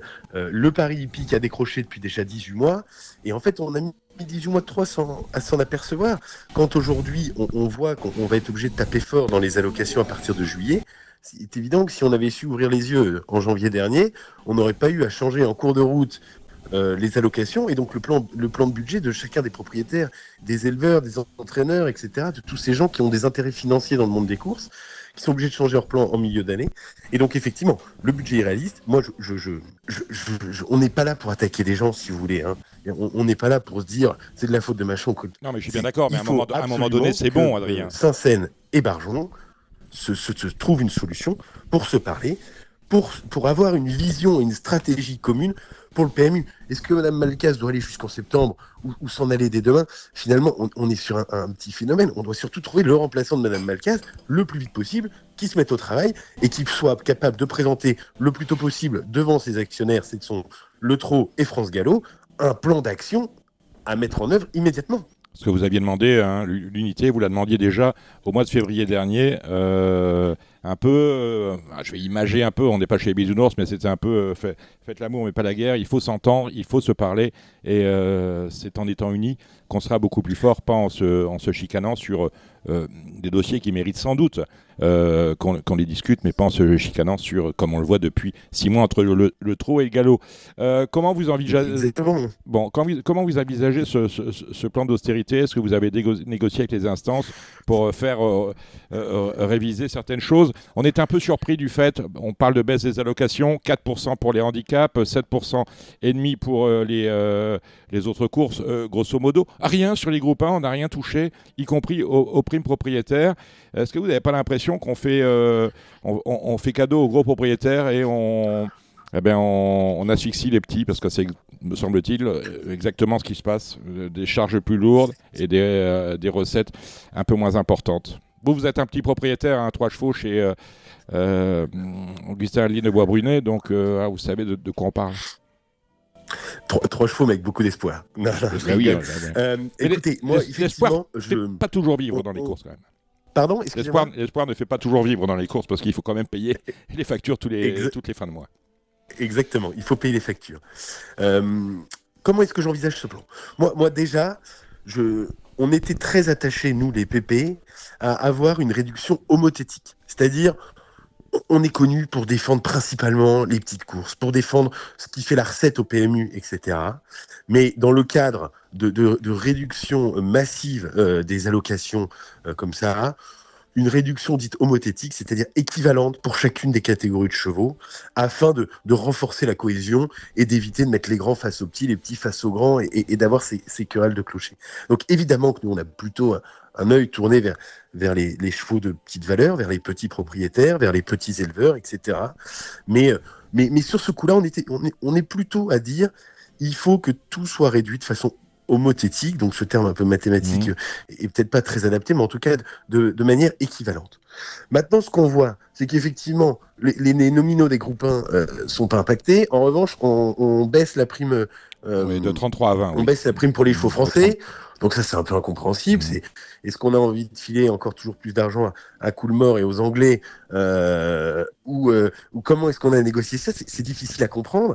Et moi, il y a quelque chose d'autre qui me touche particulièrement. Vous parlez de mes chevaux qui sont chez Augustin Adeline de Bois-Brunet. Il se trouve que moi, j'ai pas encore la chance d'avoir des chevaux qui courent toutes les semaines à Auteuil ou à Longchamp. Et donc, moi, les courses PMH, c'est quelque chose auquel je tiens tout particulièrement. Et je pense que la majorité des gens au galop tiennent particulièrement à leurs courses PMH. Et alors, quand on voit qu'on diminue les nominaux de ces courses, quand on voit qu'on diminue l'enveloppe générale de ces courses, pas en diminuant les nominaux, en supprimant des courses et en supprimant l'indemnité de transport. Mais attendez, monsieur, supprimer des courses, c'est ça le drame. Parce que supprimer une course, c'est enlever une occasion de courir, c'est enlever une occasion de gagner, c'est enlever une occasion qu'un propriétaire, avec ses amis, boive une coupe de champagne et soit fier de son cheval. Et quand on supprime une course, vous pouvez être sûr qu'on la remettra jamais. On peut supprimer 500 balles pour un gagnant qui va gagner 5000 balles, ça va rien changer. Un propriétaire, il est content de gagner sa course à Nîmes, comme ça m'est arrivé il n'y a pas très longtemps. Et ben, le cheval, peut-être qu'au lieu de prendre 8000 euros, il aurait pris 7200 euros. J'aurais quand même eu ce cheval. Si la course est supprimée, si je n'ai pas d'occasion de courir, ce qui est évident, c'est que je suis pas prêt de la gagner, quoi. Et je pense que enlever au nominal, de manière homothétique, les encouragements, enfin réduire les encouragements des courses, c'est plus facile à réaugmenter que de créer des courses. Et donc, puisque le PMU va finir par aller mieux, et puisqu'on appelle de nos voeux à ce qu'il aille mieux hyper rapidement, un jour, on va pouvoir réaugmenter cette enveloppe des encouragements. Et réaugmenter l'enveloppe des encouragements, ça ne se fait pas en créant des courses. Donc il faut savoir que toutes les courses qu'on supprime, on ne les retrouvera plus. Et ça, c'est vraiment dommage. Je pourrais vous prendre 1000 exemples, mais l'exemple qui est bien connu, c'est qu'aujourd'hui, un cheval, au PMH, il peut gagner honnêtement sa vie et il peut en 4 mois prendre une quinzaine ou une vingtaine de milliers d'euros, ce qui rend le cheval rentable, ce qui rend le propriétaire heureux, ce qui fait tourner l'écurie de l'entraîneur, etc. Demain, s'il n'y a plus de course à courir, le cheval, il va falloir qu'il reste 6 mois à l'entraînement pour gagner ces mêmes 20 000 euros, ces mêmes 15 ou 20 000 euros. Et l'équation financière n'est plus du tout la même. Donc peut-être qu'à la place d'avoir 3 chevaux, je n'aurai plus que 2 chevaux. Et surtout, quand on parle des PMH, on parle le nominal reste où on supprime des courses. Je pense que si je vous dis vous allez aller courir à Nîmes, mais les frais de transport sont à votre charge, vous allez regarder 2 fois l'engagement. Mais évidemment. On change totalement l'équation. Comment ce sera ma dernière question, Adrien. Comment va-t-on s'en sortir de cette ornière ? Écoutez, moi, pour s'en sortir, je pense, et c'est un peu ce qu'on appelait de nos voeux, c'est qu'il faudrait que France Gallo ouvre la concertation. On a tous un constat similaire, c'est le PMU a fait moins 5%. Donc le PMU ne va pas être capable de délivrer à France Gallo l'argent promis. Et dans cette concertation, on doit être capable de tout entendre. Tout entendre, c'est pourquoi pas réduire la masse salariale générale de France Gallo. Est-ce qu'on réduit est-ce qu'on enlève des gens? Est-ce qu'on enlève des augmentations? Est-ce qu'on enlève des primes, des bonus et des choses comme ça? Parce que il est aujourd'hui inacceptable d'entendre que le train de vie de France Gallo coûte 2 fois plus cher que le train de vie du trot. J'entends bien qu'il y a 5 hippodromes, j'entends bien qu'il y a des pistes en herbe, j'entends bien qu'il y a des centres d'entraînement, etc. Mais 2 fois plus cher qu'au trot, c'est quand même énorme. Premier point. Deuxième point, on se dit que regrouper physiquement le trot, France Gallo et le PMU dans le même immeuble, ça doit enfin servir à quelque chose, notamment en mutualisant des services qu'on pourrait appeler support, type marketing, type ressources humaines, type DSI. On a quand même, avec le trot, on ne partage pas notre système d'information, notre système informatique, alors qu'on fait le même métier, on organise des courses, quoi. Et donc nous, on va réinvestir, je ne sais plus combien de 15 millions d'euros, je crois, dans un nouveau système informatique, sans même faire le même qu'au trot. C'est aberrant. Donc il y a des pistes d'économie possibles chez France Gallo, et elles sont grandes et vastes. Et donc il faut d'abord faire ça. Et après, évidemment il va falloir accepter une baisse des encouragements. Nous, on appelle de nos voeux à ce qu'elle soit cohérente et équivalente, et surtout qu'elle ne supprime pas de course. Il y a une idée qui est dans la tête de beaucoup, et qui, je pense, est très fausse, c'est qu'en supprimant des courses PMH, on va augmenter le nombre de partants dans les courses premium. Et on l'a essayé, ça n'a jamais fonctionné. En supprimant des courses PMH, on va juste enlever des occasions de gagner, et on sait comme la victoire est belle et comme la victoire est importante, et c'est pour ça qu'on a des chevaux. Alors justement, vous parliez un peu des charges inhérentes aux 2 sociétés mères. France Gallo, c'est 396 salariés, pratiquement 400 et 43 millions d'euros de charges de personnel, avec, c'est vrai, vous le disiez, 3 centres d'entraînement et 5 hippodromes. Quant au trot, c'est 150 salariés et 21 millions de charges de personnel, pratiquement 2 fois moins. On n'est pas sur la même économie. Merci Adrien Montoile d'être passé par Radio Balance. Je le rappelle, vous êtes propriétaire, bien évidemment, éleveur et président de l'association Province Paris. Merci Adrien. Merci Dominique. Au revoir. Au revoir. Salut Mathieu. Bonjour à tous. Alors Mathieu, la dernière fois que nous nous sommes vus, c'était à Cagnes-sur-Mer dans des conditions ludique et amusante, dans laquelle on a pris plaisir. On parlait des courses à Cannes. Là, le sujet est autrement plus grave. Sont les économies lancées par France Gallo. Vous êtes président de l'association des entraîneurs propriétaires au galop. Et lorsqu'on lit ces mesures, elles vous impactent totalement, notamment sur les frais de transport relatifs aux réunions PMH, Paris Mutuel Hippodrome, qui ne seront plus remboursés. La baisse du nombre de courses de PMH, puisqu'on va en supprimer. Je ne suis pas sûr que la lecture des différentes mesures prises par le conseil d'administration de France Gallo, vous ayez sauté au plafond. Non, bien évidemment, on ne saute pas au plafond, mais on le savait déjà depuis quelque temps que allait nous attendre une période difficile et qu'il allait falloir se mettre à gérer. Malheureusement, depuis quelques années, il y a eu des signaux d'alerte qui ont été tirés au comité de France Gallo, mais qui n'ont pas été entendus. Je pense qu'une partie des dirigeants, même de ceux qui sont en place, étaient déjà partie prenante dans les décisions dans les mandatures précédentes. Malheureusement, c'est pas réveillé, on va pas refaire l'histoire. Mais il y a quand même eu un gros manque d'anticipation, un gros manque de vision d'avenir. Et depuis l'ère Lagardère où on s'était ouvert à la décentralisation, il faut quand même reconnaître qu'on manque cruellement d'idées pour s'adapter à la modernité et les courses sont restées sur un standard qui malheureusement vieillit et n'est plus adapté à la société de consommation d'aujourd'hui. On a perdu une grosse partie de notre clientèle et ça nous a mené là malheureusement à une situation d'urgence, une situation de crise. Il y a entre guillemets le feu à la maison.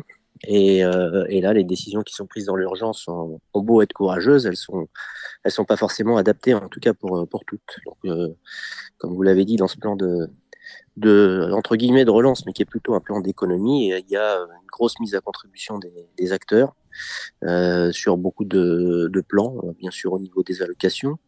Bon, les groupes 1 ont été très peu touchés. Une réduction des primes aux propriétaires, mais qui n'impactera pas tous les chevaux étrangers qui viennent courir. Et malheureusement, c'est assez dommageable parce qu'il y avait des économies à faire dans cette direction-là, sans, je pense, impacter l'attractivité de nos courses labellisées Groupe 1, qui ont une retombée internationale, et derrière beaucoup de retombées pour l'élevage. Et je pense que ce type de course aurait dû être mis à contribution au même titre que le reste des autres courses. Alors, on peut discuter après du curseur, de savoir comment répartir les économies. Il y a une répartition qui est quand même un peu plus portée sur les courses de sélection, hormis ce cas des groupes 1. Mais tout ce qui va forcément impacter les petits propriétaires aura des répercussions assez rapides. Voilà, on sait que même s'il y a de nouveaux propriétaires qui ont été recrutés depuis quelques années, c'est des propriétaires qui investissent beaucoup moins, en plus petite proportion, en plus petite quantité. Voilà, donc tout ça aura des répercussions. Je pense que sur l'ensemble du plan, comme je le répète, du plan plutôt d'économie, pour les professionnels, il y a un manque de visibilité sur les économies qui seront à faire sur l'ensemble de l'institution, sur les frais de fonctionnement de l'institution. Il y a même très peu de détails et en gros une économie qui n'est pas chiffrée et qui est quasi inexistante par rapport aux efforts qu'on demande aux professionnels. Dans les efforts qu'on demande aux professionnels, on peut les détailler. Bien évidemment, les mesures qui sont prises sur les courses PMH vont avoir des effets terribles. C'est déjà des courses qui ont perdu beaucoup de leur attrait, qui sont très peu dotées. Même si les allocations baissent pas, la réduction du nombre de courses et puis le non-remboursement des frais de transport va générer, je pense, des situations au niveau des partants qui seront catastrophiques, donc des courses qui présenteront de moins en moins d'intérêt, qui seront de plus en plus lourdes à supporter pour les sociétés de courses de province qui vont mourir d'elles-mêmes de s'écœurer. Et qui vont mourir d'elles-mêmes parce que plus de frais de... D'ailleurs, je suppose que si vous allez courir, j'aime bien cet exemple-là, vous avez une bonne course à Nîmes, frais de... Vous entraînez à Chantilly, frais de déplacement plus remboursés, vous n'allez pas y aller. Et à Nîmes, les courses, on va les annuler tout simplement parce qu'il y a faute de partants, donc elles vont mourir d'elles-mêmes. Bien évidemment, je pense qu'il y aura un jet de l'éponge progressif d'un bon nombre de sociétés de courses de province qui soit arrêteront de courir ou en tout cas de courir au galop. Et c'est forcément dommageable pour l'ensemble de l'institution, parce qu'on sait que tous ces petits champs de courses de province sont quand même un maillage territorial indispensable pour entretenir la passion, pour faire découvrir les courses à des propriétaires, à des parieurs, qui vont découvrir les chevaux, qui vont découvrir le jeu, qui vont contribuer disons, à l'effort national pour l'institution. Et toute cette clientèle-là qui risque de disparaître me fait penser qu'on va s'engager dans une spirale récessive. Alors, est-ce que c'est une intention qui est non avouée, en tout cas masquée, même de la part de nos dirigeants? Je ne sais pas, mais elle aura forcément des répercussions qui seront dommageables. Dans l'ensemble des économies à réaliser, il y a quand même, je le répète, certains postes d'économie me paraissent infimes et minimes et peu peser dans la balance, et notamment les indemnités de transport pour les courses PMH ne me semble pas être une enveloppe suffisamment importante pour peser dans la balance des économies. L'annonce du non-report des courses annulées en fonction de conditions météorologiques difficiles ou disons d'imprévus, oui, me semble aussi totalement injustifiable et incompréhensible pour un nombre de professionnels. Je pense que ça peut créer encore plus de tensions lorsqu'il y aura, disons, des crispations et des envies de jockey de ne pas monter, qui seront encore plus sous pression par certains entraîneurs du fait que les courses annulées ne seraient pas recourues et que ce serait un manque à gagner pour tout le monde. Et je pense que les économies faites sur ce genre d'événements me paraissent totalement déplacées. Je suis aussi très inquiet sur la direction qui est à prendre quant aux pseudo-économies à faire sur le rebouchage de trous et le transfert d'un grand nombre de courses sous les hippodromes France Gallo de la piste en gazon à des pistes en PSF, ce peut-être à partir de mi-octobre, voire début octobre, ce qui serait encore une fois non sans avoir des conséquences sur la santé des professionnels, sur la vision de l'élevage à moyen comme à long terme. Voilà, on sait très bien que les éleveurs élèvent avec un programme préétabli, avec une enveloppe distribuée, avec des répartitions de courses, que ce soit sur le sable, sur le gazon, et en général orientent leur programme de saillie et leur jumenterie vers ce que leur offre le programme. Alors là, tous ces changements de données risquent de perturber encore des équilibres qui font qu'on va perdre des chevaux, on va perdre des clients. Bon, voilà, ça c'est sur le plan des économies. Je pense qu'il y a d'autres pistes à étudier. Il y avait certainement d'autres choses à faire. Ce qui moi, me dérange aussi, c'est le fait qu'on traîne, qu'on tarde sur la direction à prendre par le PMU, qu'il y ait à l'heure actuelle plus de dirigeants au PMU, ou en tout cas on est dans une période transitoire, mais le trot et le galop n'ont pas l'air d'être d'accord sur ce qui va être la suite à donner aux orientations du PMU, sur l'équipe dirigeante du PMU, et ça c'est quand même assez inquiétant. Je pense que en interne dans les sociétés de course et notamment au galop, on a des gens qui sont suffisamment qualifiés, qui ont déjà l'expérience de comment fonctionne le PMU et qui pourraient en tout cas pour une période transitoire apporter leur contribution à la bonne marche des opérations et un peu à sauver un peu le chiffre d'affaires du PMU qui est malheureusement en baisse. On a annoncé, ou en tout cas le président Guillaume de Saint-Seine a annoncé que dans le plan de relance était essentiellement basé sur la communication, le marketing, l'accueil du public, des parieurs, et qu'effectivement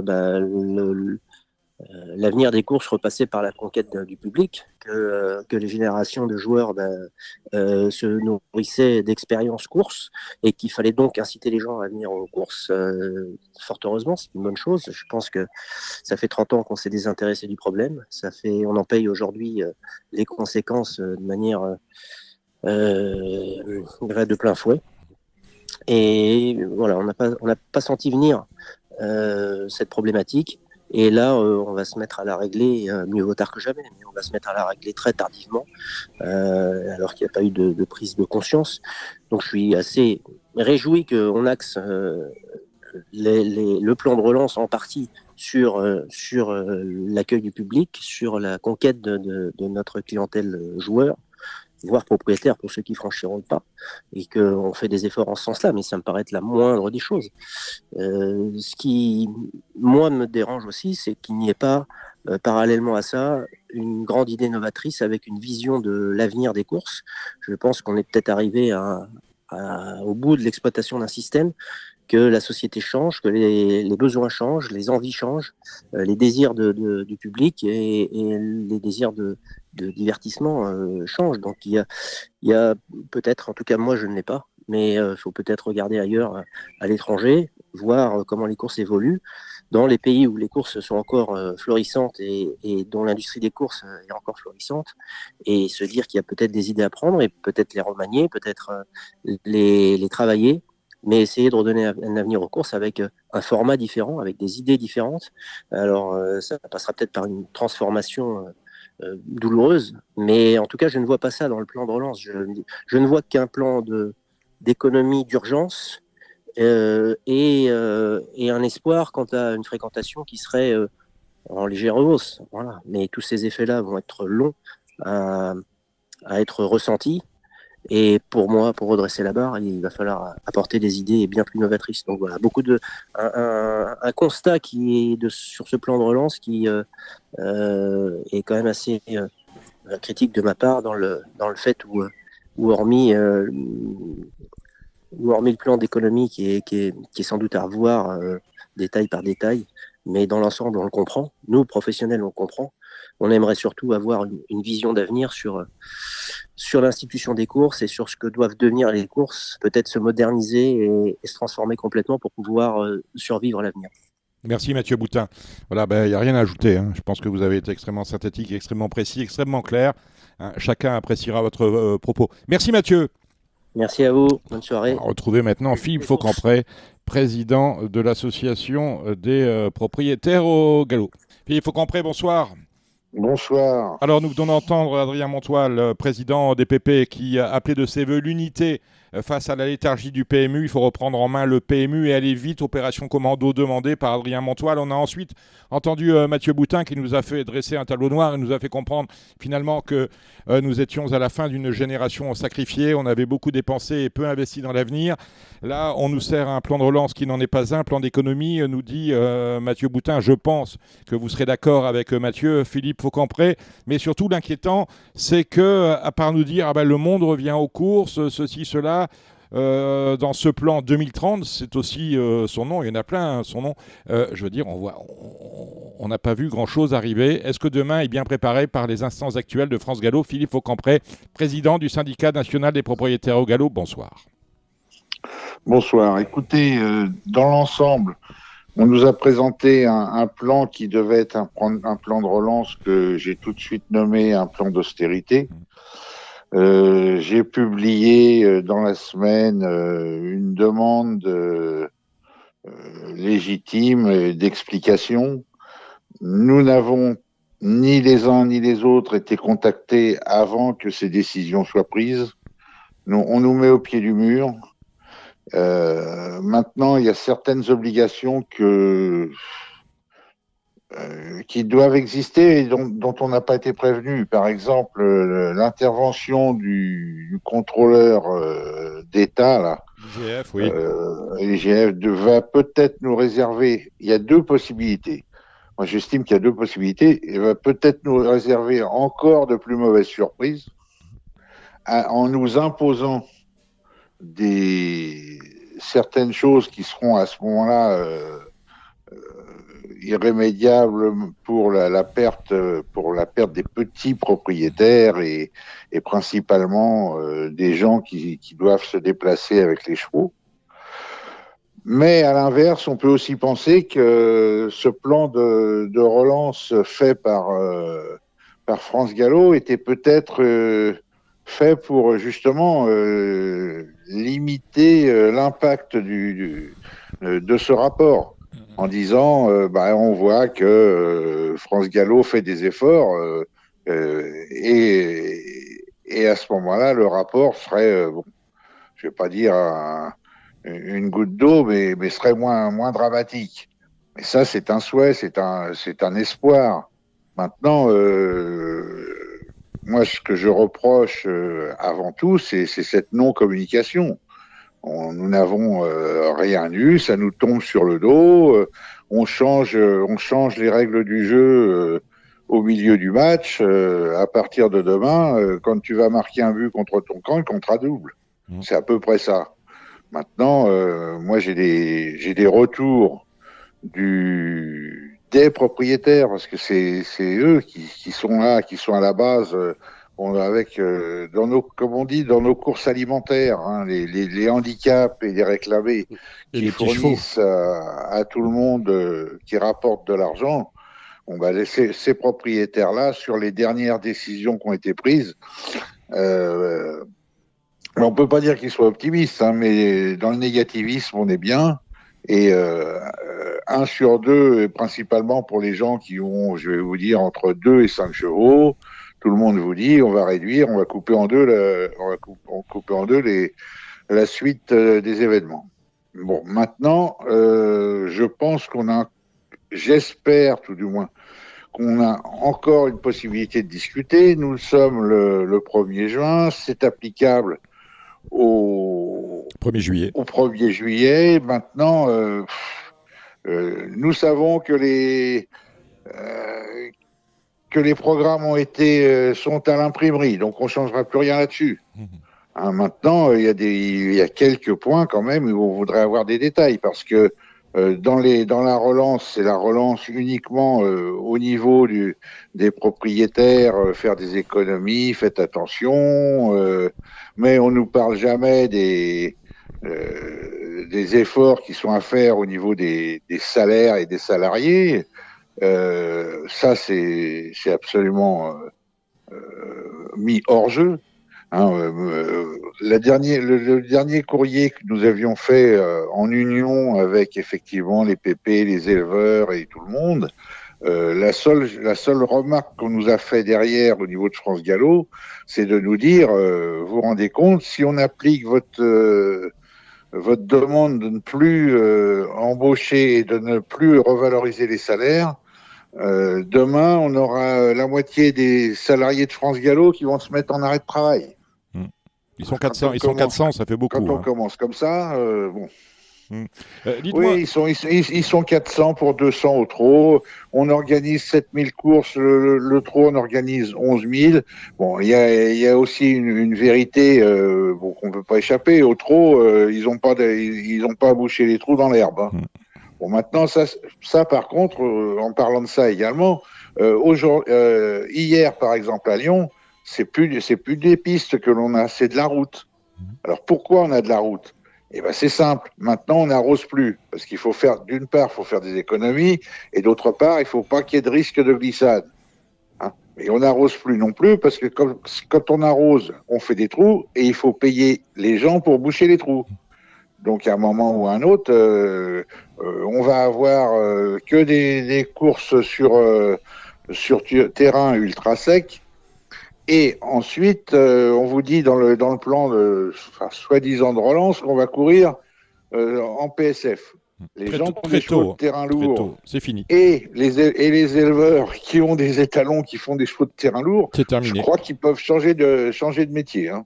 Élever des moutons dans le Larzac ou un truc du genre. Dites-moi, Philippe Faucampré, vous devriez être heureux parce que la dernière fois qu'on s'est parlé dans Radio Balance, vous disiez que s'est-il passé depuis 1 an et demi, pas grand-chose. Hein, sinon la digitalisation des achats réclamés. Là, quand même, c'est la première grosse mesure de la présidence Guillaume de Saint-Seine, le plan de relance qui n'en est pas un. Ouais, mais moi, je dis rien. Si vous voulez, il faut relativiser. En réalité, Guillaume de Saint-Seine a été élu tout à fait démocratiquement dans un système qui, lui, par contre, a 100 ans de retard, hein, avec ce système des cooptés et autres. Et il faut savoir que moi, j'ai repris tout le détail des votants et ainsi de suite. Les décisions donc qui ont conduit aux nominations, même avec les socioprofessionnels, ont été faites il y a eu 3300 personnes qui ont voté. Enfin, en réalité, il y a eu 3978 votes d'exprimés, mais là-dessus, vous avez des doublons et des triplons, hein, dans le sens où vous avez des gens qui sont à la fois éleveurs, entraîneurs, propriétaires propriétaires et bien sûr. éleveurs. Donc, ça veut dire que 3300 personnes ont potentiellement décidé de la vie ou de la survie de 70 000 personnes quand on parle de la filière. Et là, ça va plus. Là, ce système-là, il est obsolète complet, il faut le changer. Maintenant, pour changer ce genre de décision, c'est peut-être là qu'au niveau de l'État, ça interviendra. Parce que quand on nous a demandé depuis plusieurs années de fusionner le Trot et le Galop, c'est même plus on n'en est même plus là. Maintenant, ils sont dans le même immeuble. Et je me demande si on ne devrait pas faire un peu comme à Koh-Lanta, les enfermer tous dans une pièce avec chacun un couteau, une épée et un pistolet. Et celui qui sortira le premier aura gagné. C'est absolument honteux. Ils ne sont pas capables de faire quoi que ce soit vis-à-vis du PMU. Là, il y a une démission annoncée. Maintenant, on va la garder jusqu'à la fin septembre. Et qu'est-ce qu'elle fera de plus jusqu'à fin septembre de ce qu'elle a fait depuis 2 ans? Rien. Vous parlez... Tout ce qu'on a proposé comme jeu ou autre, c'est du négatif, c'est non, c'est pas possible. Alors comment voulez-vous arriver à ça? Maintenant, dans le système aussi bien du PMU que du conseil d'administration de France Gallo, je regrette. Il y a des gens qui sont pas là en tant qu'administrateurs, qui n'ont rien à faire là. Comment se fait-il que dans les représentants des propriétaires au conseil d'administration, on a une personne qui a 10% d'un cheval? Et ce cheval, vous le connaissez bien, il s'appelle Vasier. Ah oui, c'est vrai. Maintenant, qu'on m'explique l'importance d'un propriétaire au conseil d'administration qui a 10% d'un cheval. C'est ce que je veux savoir. J'ai d'autres exemples. Il n'y a pas que Philippe Germont. Je ne l'ai pas cité. C'est quelqu'un qui fait partie du système depuis longtemps, qui a été au PMU, ainsi de suite. C'est peut-être lui qu'on aurait dû mettre au PMU, je ne sais pas. Qu'il soit là, mais il représente les propriétaires. C'est au titre de la représentation. Je dis pas sur la personne. On est bien compris. Je dis sur le titre de représentation, c'est tout. Philippe Germont élu sur les listes de l'association des entraîneurs propriétaires. Pour en venir à ce que vous disiez, c'est intéressant.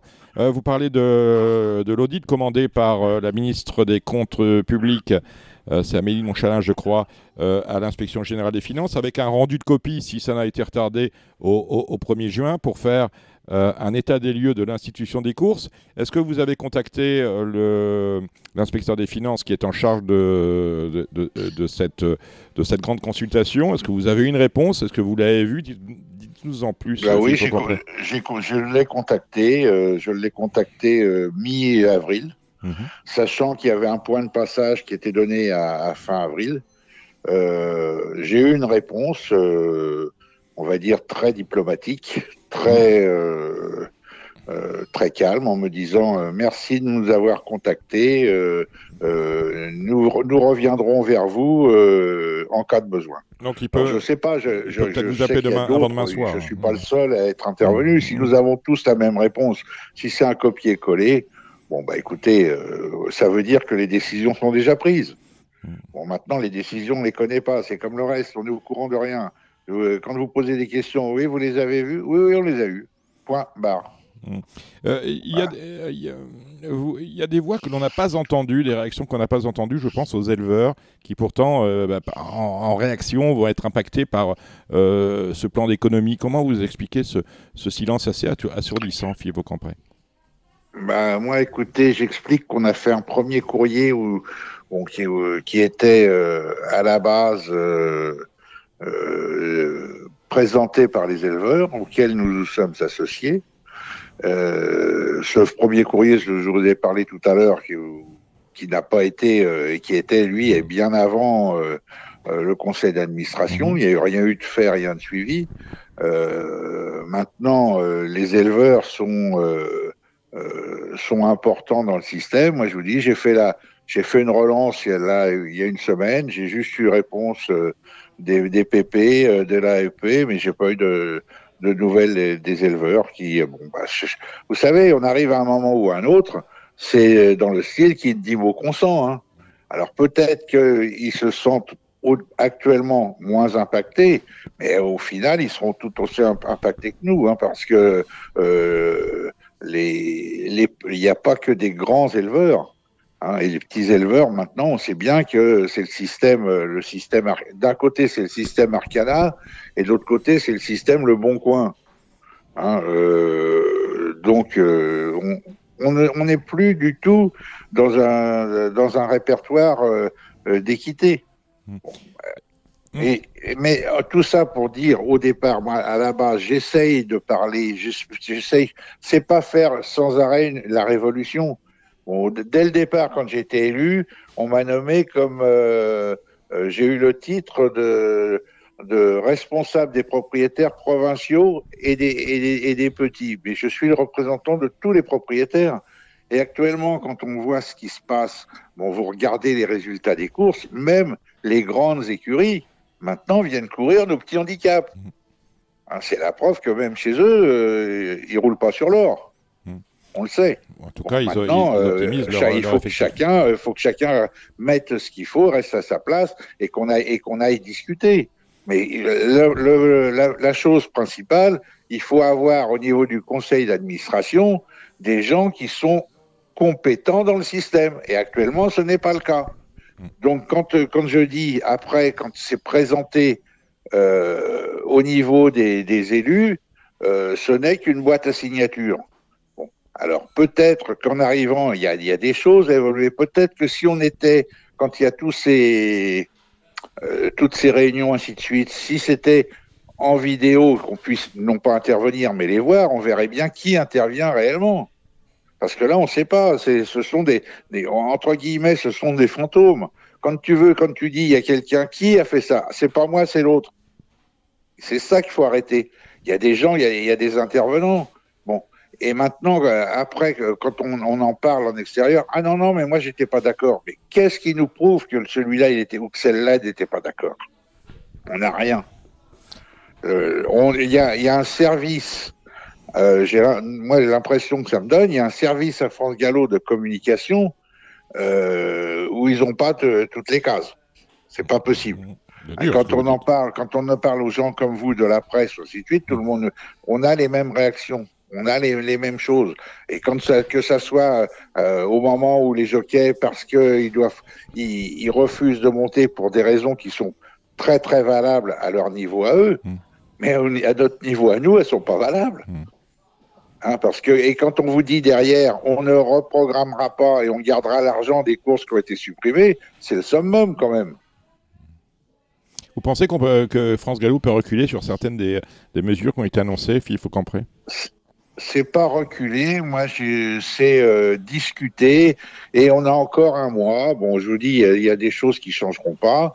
Qu'on change, moi je suis entièrement d'accord que bon, on doit faire des économies, on le sait. Celui qui va nous dire on continue à flamber, ça c'est pas possible.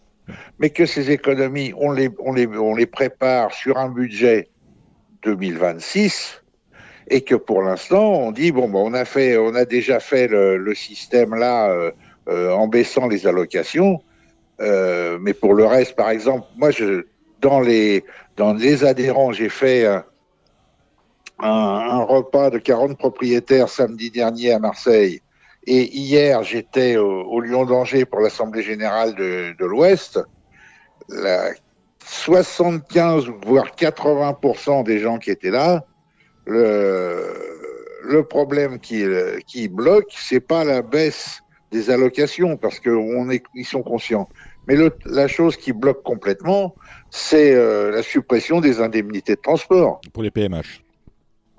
Pour les PMH et la diminution, parce qu'il n'y a pas que ça. Moi, j'avais obtenu, il y a 4 ans avec Cédric Boutin, on s'était battu pour obtenir 10% de plus. Ces 10% de plus de frais sur les indemnités de transport sont annulés. Ça veut dire que nous revenons au niveau des indemnités de transport à 2013. Et depuis 2013, si vous regardez bien, parce que il y a pas que le gasoil hein, dans le transport, il y a le personnel, et ainsi de suite. Le SMIC a augmenté de 28%, les péages de 31%. Le gasoil, bon là il est redescendu, mais à un moment il était monté à plus de 35%. Bon, mais alors, si on se base que sur le gasoil, c'est bien. Mais le reste, et moi, je vois pas pourquoi. Je voudrais également, si on fait ça, qu'on revienne à toutes les indemnités et tous les salaires dans tout le système, y compris pour les déplacements des jockeys, au tarif de 2013. Et on va voir si tout le monde est d'accord. Eh ben, ce sera le mot de la fin. Je demande pas l'impossible, je demande simplement une réalité. Très bien compris. Voilà. Merci. Merci Philippe Faucampré d'être intervenu dans Radio Balance, bien évidemment. On va suivre. Merci. On suit dans Radio Balance de très près. Merci à vous également. Et puis voilà, et vous venez nous voir, vous savez que vous êtes... Vous savez, il y a un dicton, je suis arrivé dans les courses il y a 42 ans.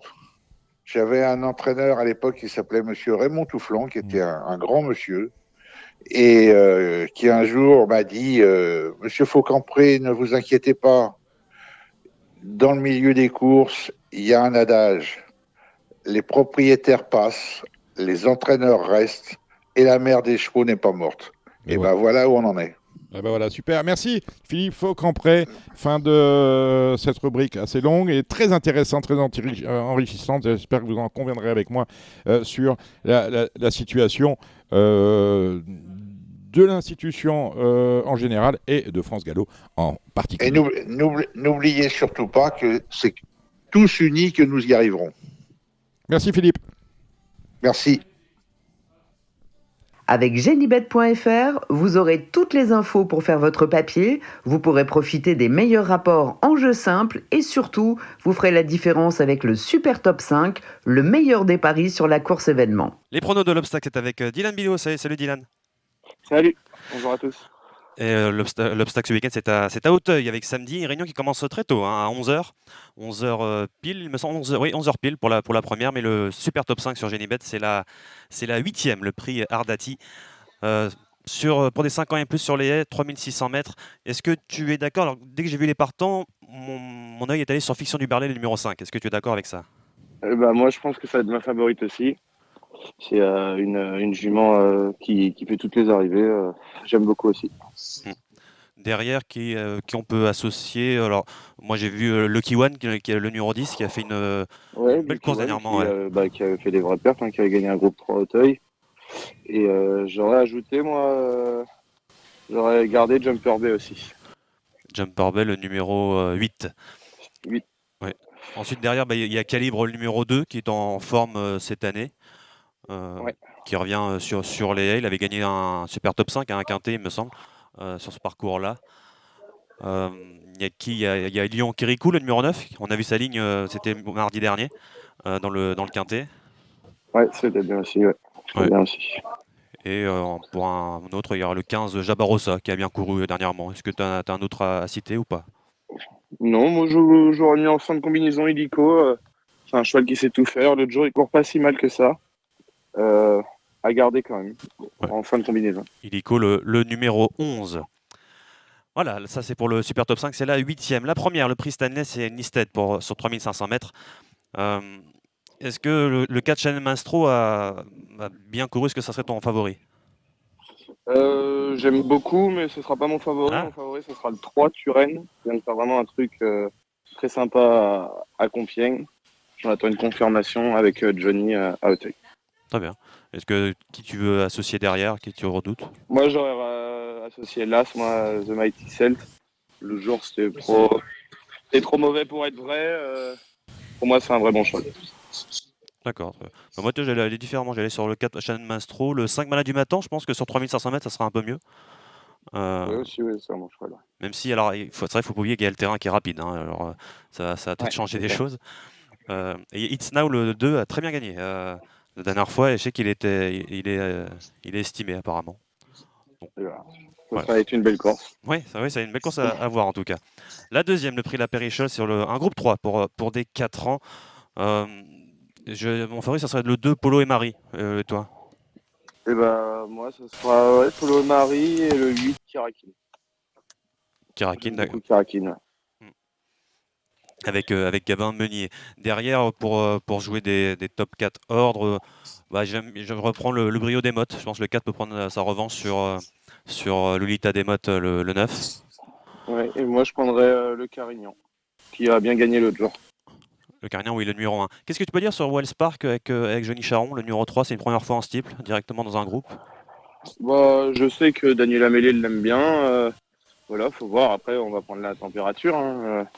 C'est pas non plus facile de débuter en steeple direct dans un groupe. Mais bon, si Daniela le présente et que Johnny le monte, c'est que on doit y compter. La troisième, le prix Loreto, c'est pour des 5 ans et plus sur les haies, 3500 mètres.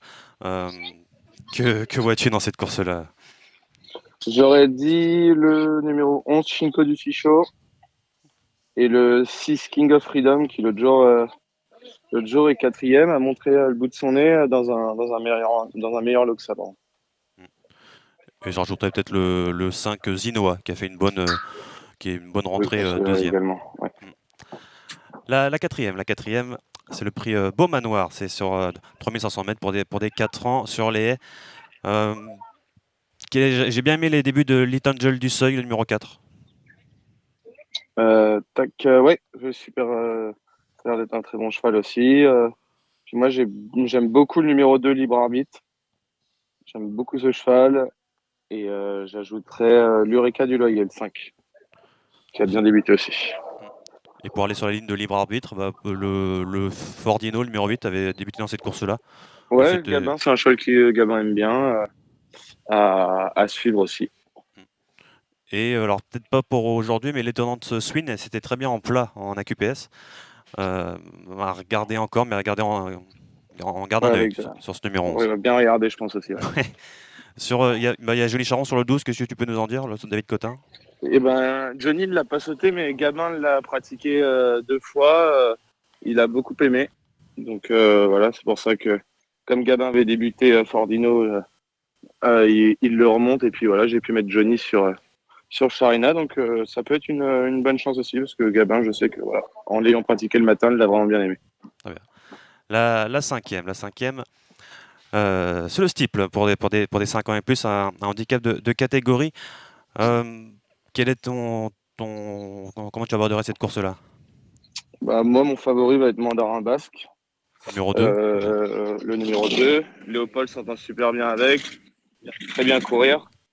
Ce sera mon favori. Très bien. Derrière, on peut rajouter, il y a Kiss Kiss qui a bien couru dernièrement, le numéro 3, avec Uric Desobo, le numéro 1. Est-ce qu'il y a d'autres encore à ajouter derrière?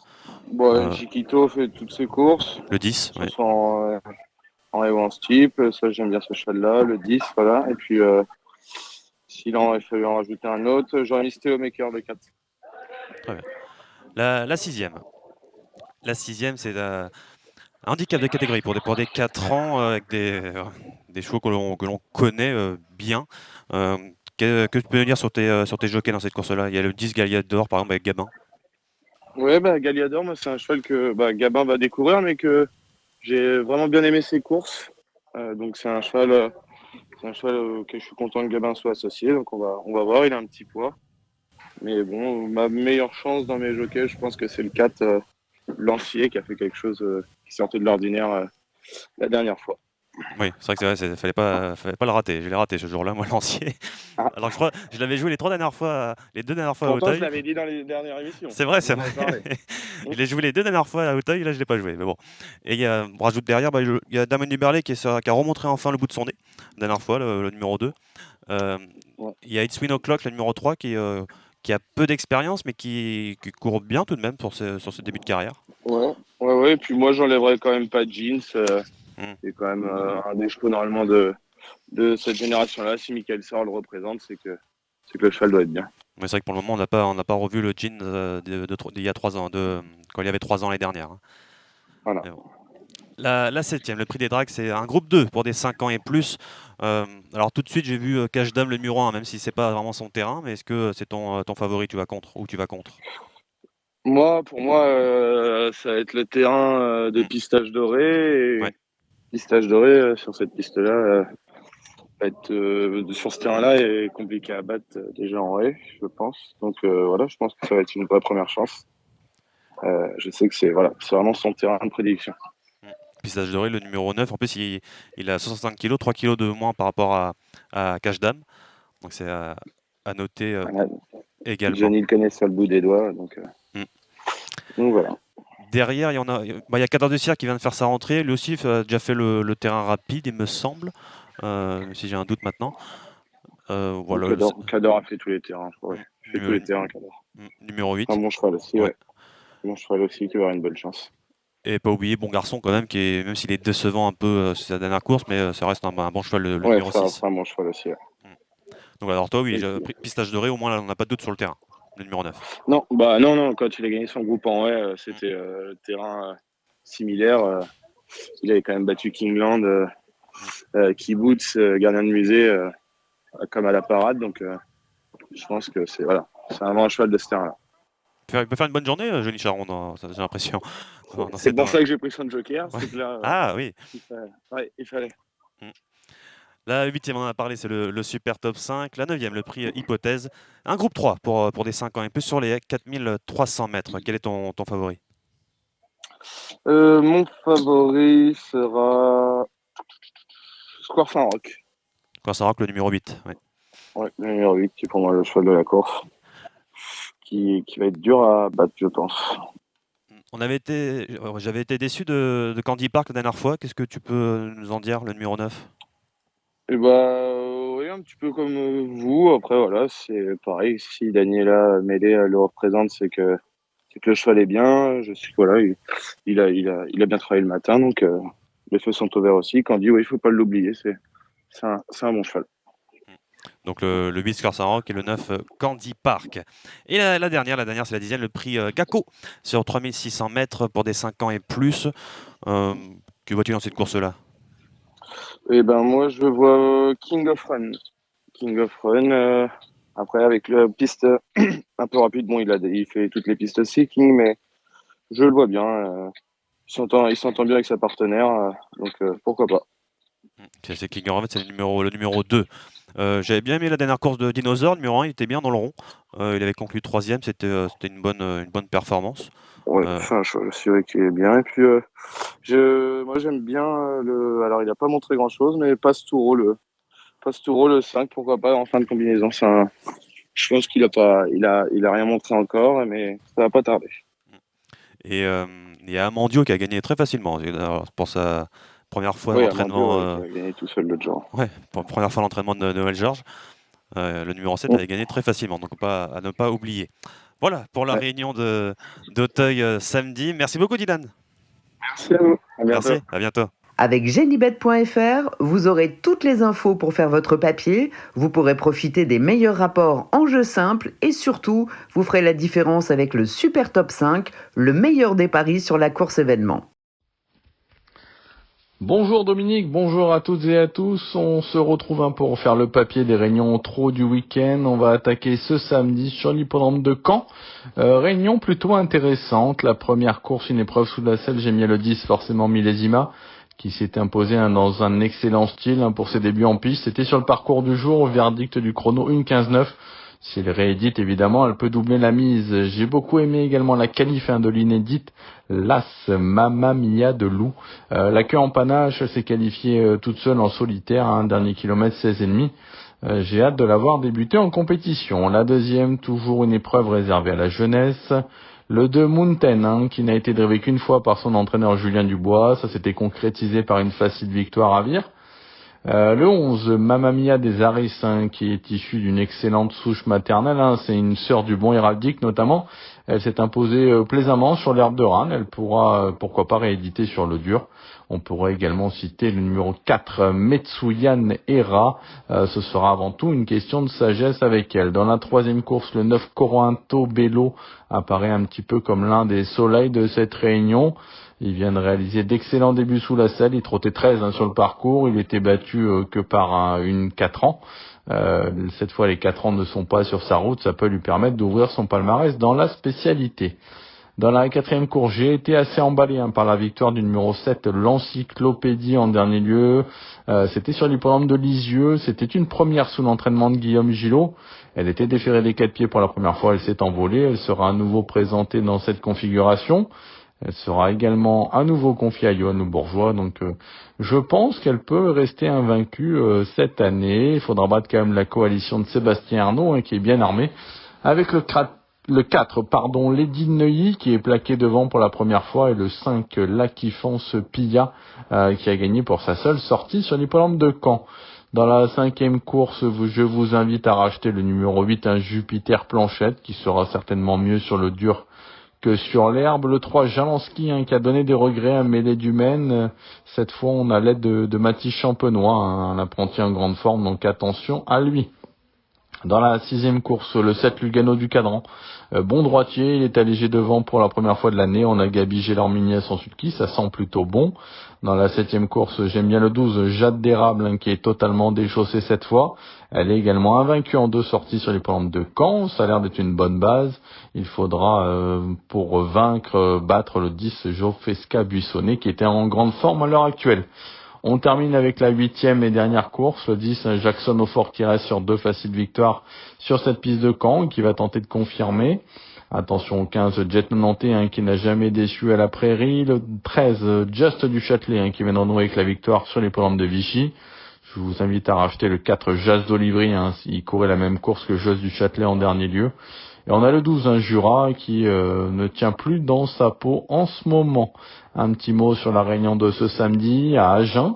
Réunion assez intéressante également. La première, le 6, Kingslayer Pellini, qui demeure proche d'un premier succès sur notre sol, à condition qu'il tourne évidemment bien corde à droite. Pour une cote, attention, numéro 13, Lincoln Abbé Bocco, qui a donné des regrets à Moulin. Voilà, il peut surprendre.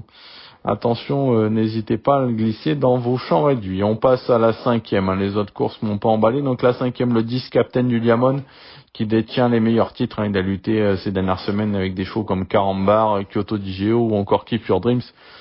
Donc ça l'autorise à rendre la distance, même les 50 mètres ici. J'aime bien le 9, Xar Blue Bloquin, qui s'est promené en dernier lieu à Beaumont. Il s'élance 25 mètres derrière notre préféré. Ça peut peut-être ne pas suffire pour s'imposer, mais en tout cas, il va être dans les 3 premiers. La 6e course, l'épreuve sous la selle, le 11, Igo Cléa, qui se déplace avec des ambitions. C'est un bon droitier. Il a vraiment tout pour plaire avant le coup. Le 9, Instant Grave, qui tourne autour du pot à l'heure actuelle. Je pense que c'est un peu un couplet caisse.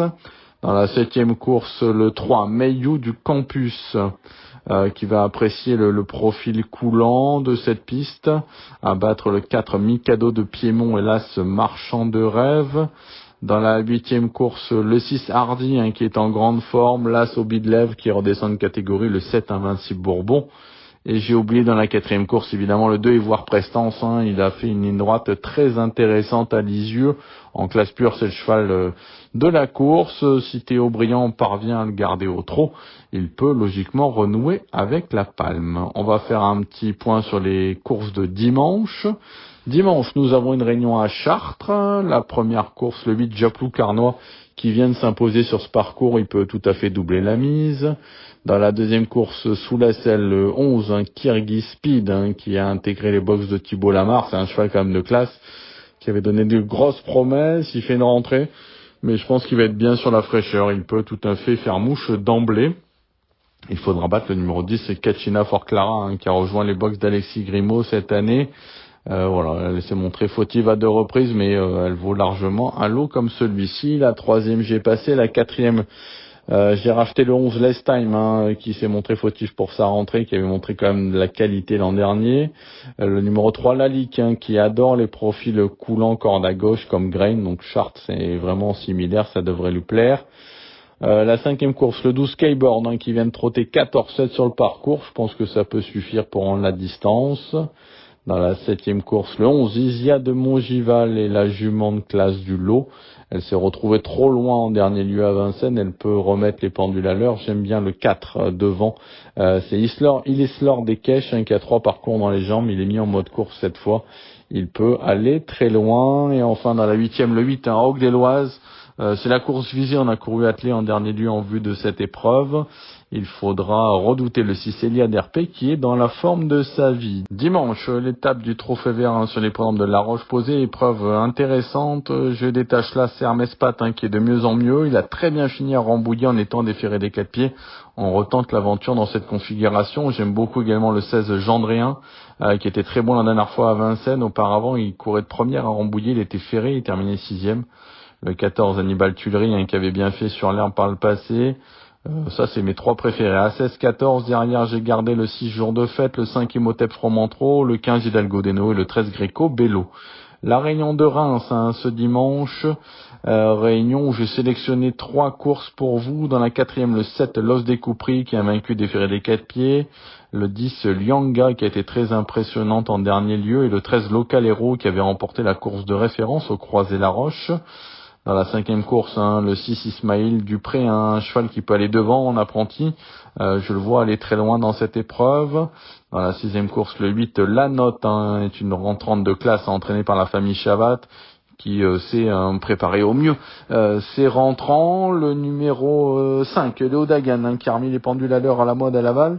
Et j'aime bien également le 7 Léo Giel qui se plaît sur cette piste. Lundi, nous avons un quintet sur l'hippodrome de Vichy, un super top 5, une épreuve intéressante, je pense qu'elle est assez limpide avant le coup. Le 4 Icare du Berry, qui a franchi un cap depuis plusieurs semaines, il sera nettement mieux 2008. Le numéro 2, Harmonie la Nuit, c'est une sacrée jument également, elle était ferrée en dernier lieu. Le 3, il vient du Lude, c'est le local, il adore l'hippodrome de Vichy. Il va encore vendre charmant sa peau pour les places. Le 10, le Capitano du Parc, qui a été préparé avec soin également pour cette épreuve. Il était ferré en dernier lieu. Je vous invite à racheter le 12 historique Day, qui vaut mieux que nous l'indique ses prestations de cette année. J'aime bien également le 5 Hulk Vivancière, qui sera léger devant, et le 8 Galopin des Champs, qui est performant en étant déferré des 4 pieds. Voilà pour les pronos. Pour les chances de l'écurie à venir, samedi, j'aurai une bonne chance, à mon avis, à Vivo, avec un certain Jericho Badrek, qui a été malchanceux à plusieurs reprises. La semaine prochaine, ça risque d'être plus calme. Voilà, on fera un point certainement vendredi prochain. Il y aura peut-être des chances intéressantes le samedi prochain à Marseille-Vivo, mais c'est encore un peu trop tôt pour le dire. Je vous souhaite de passer une excellente semaine hippique et on se retrouve la semaine prochaine pour un nouveau numéro de Radio Balance. À très bientôt. Salut les gars.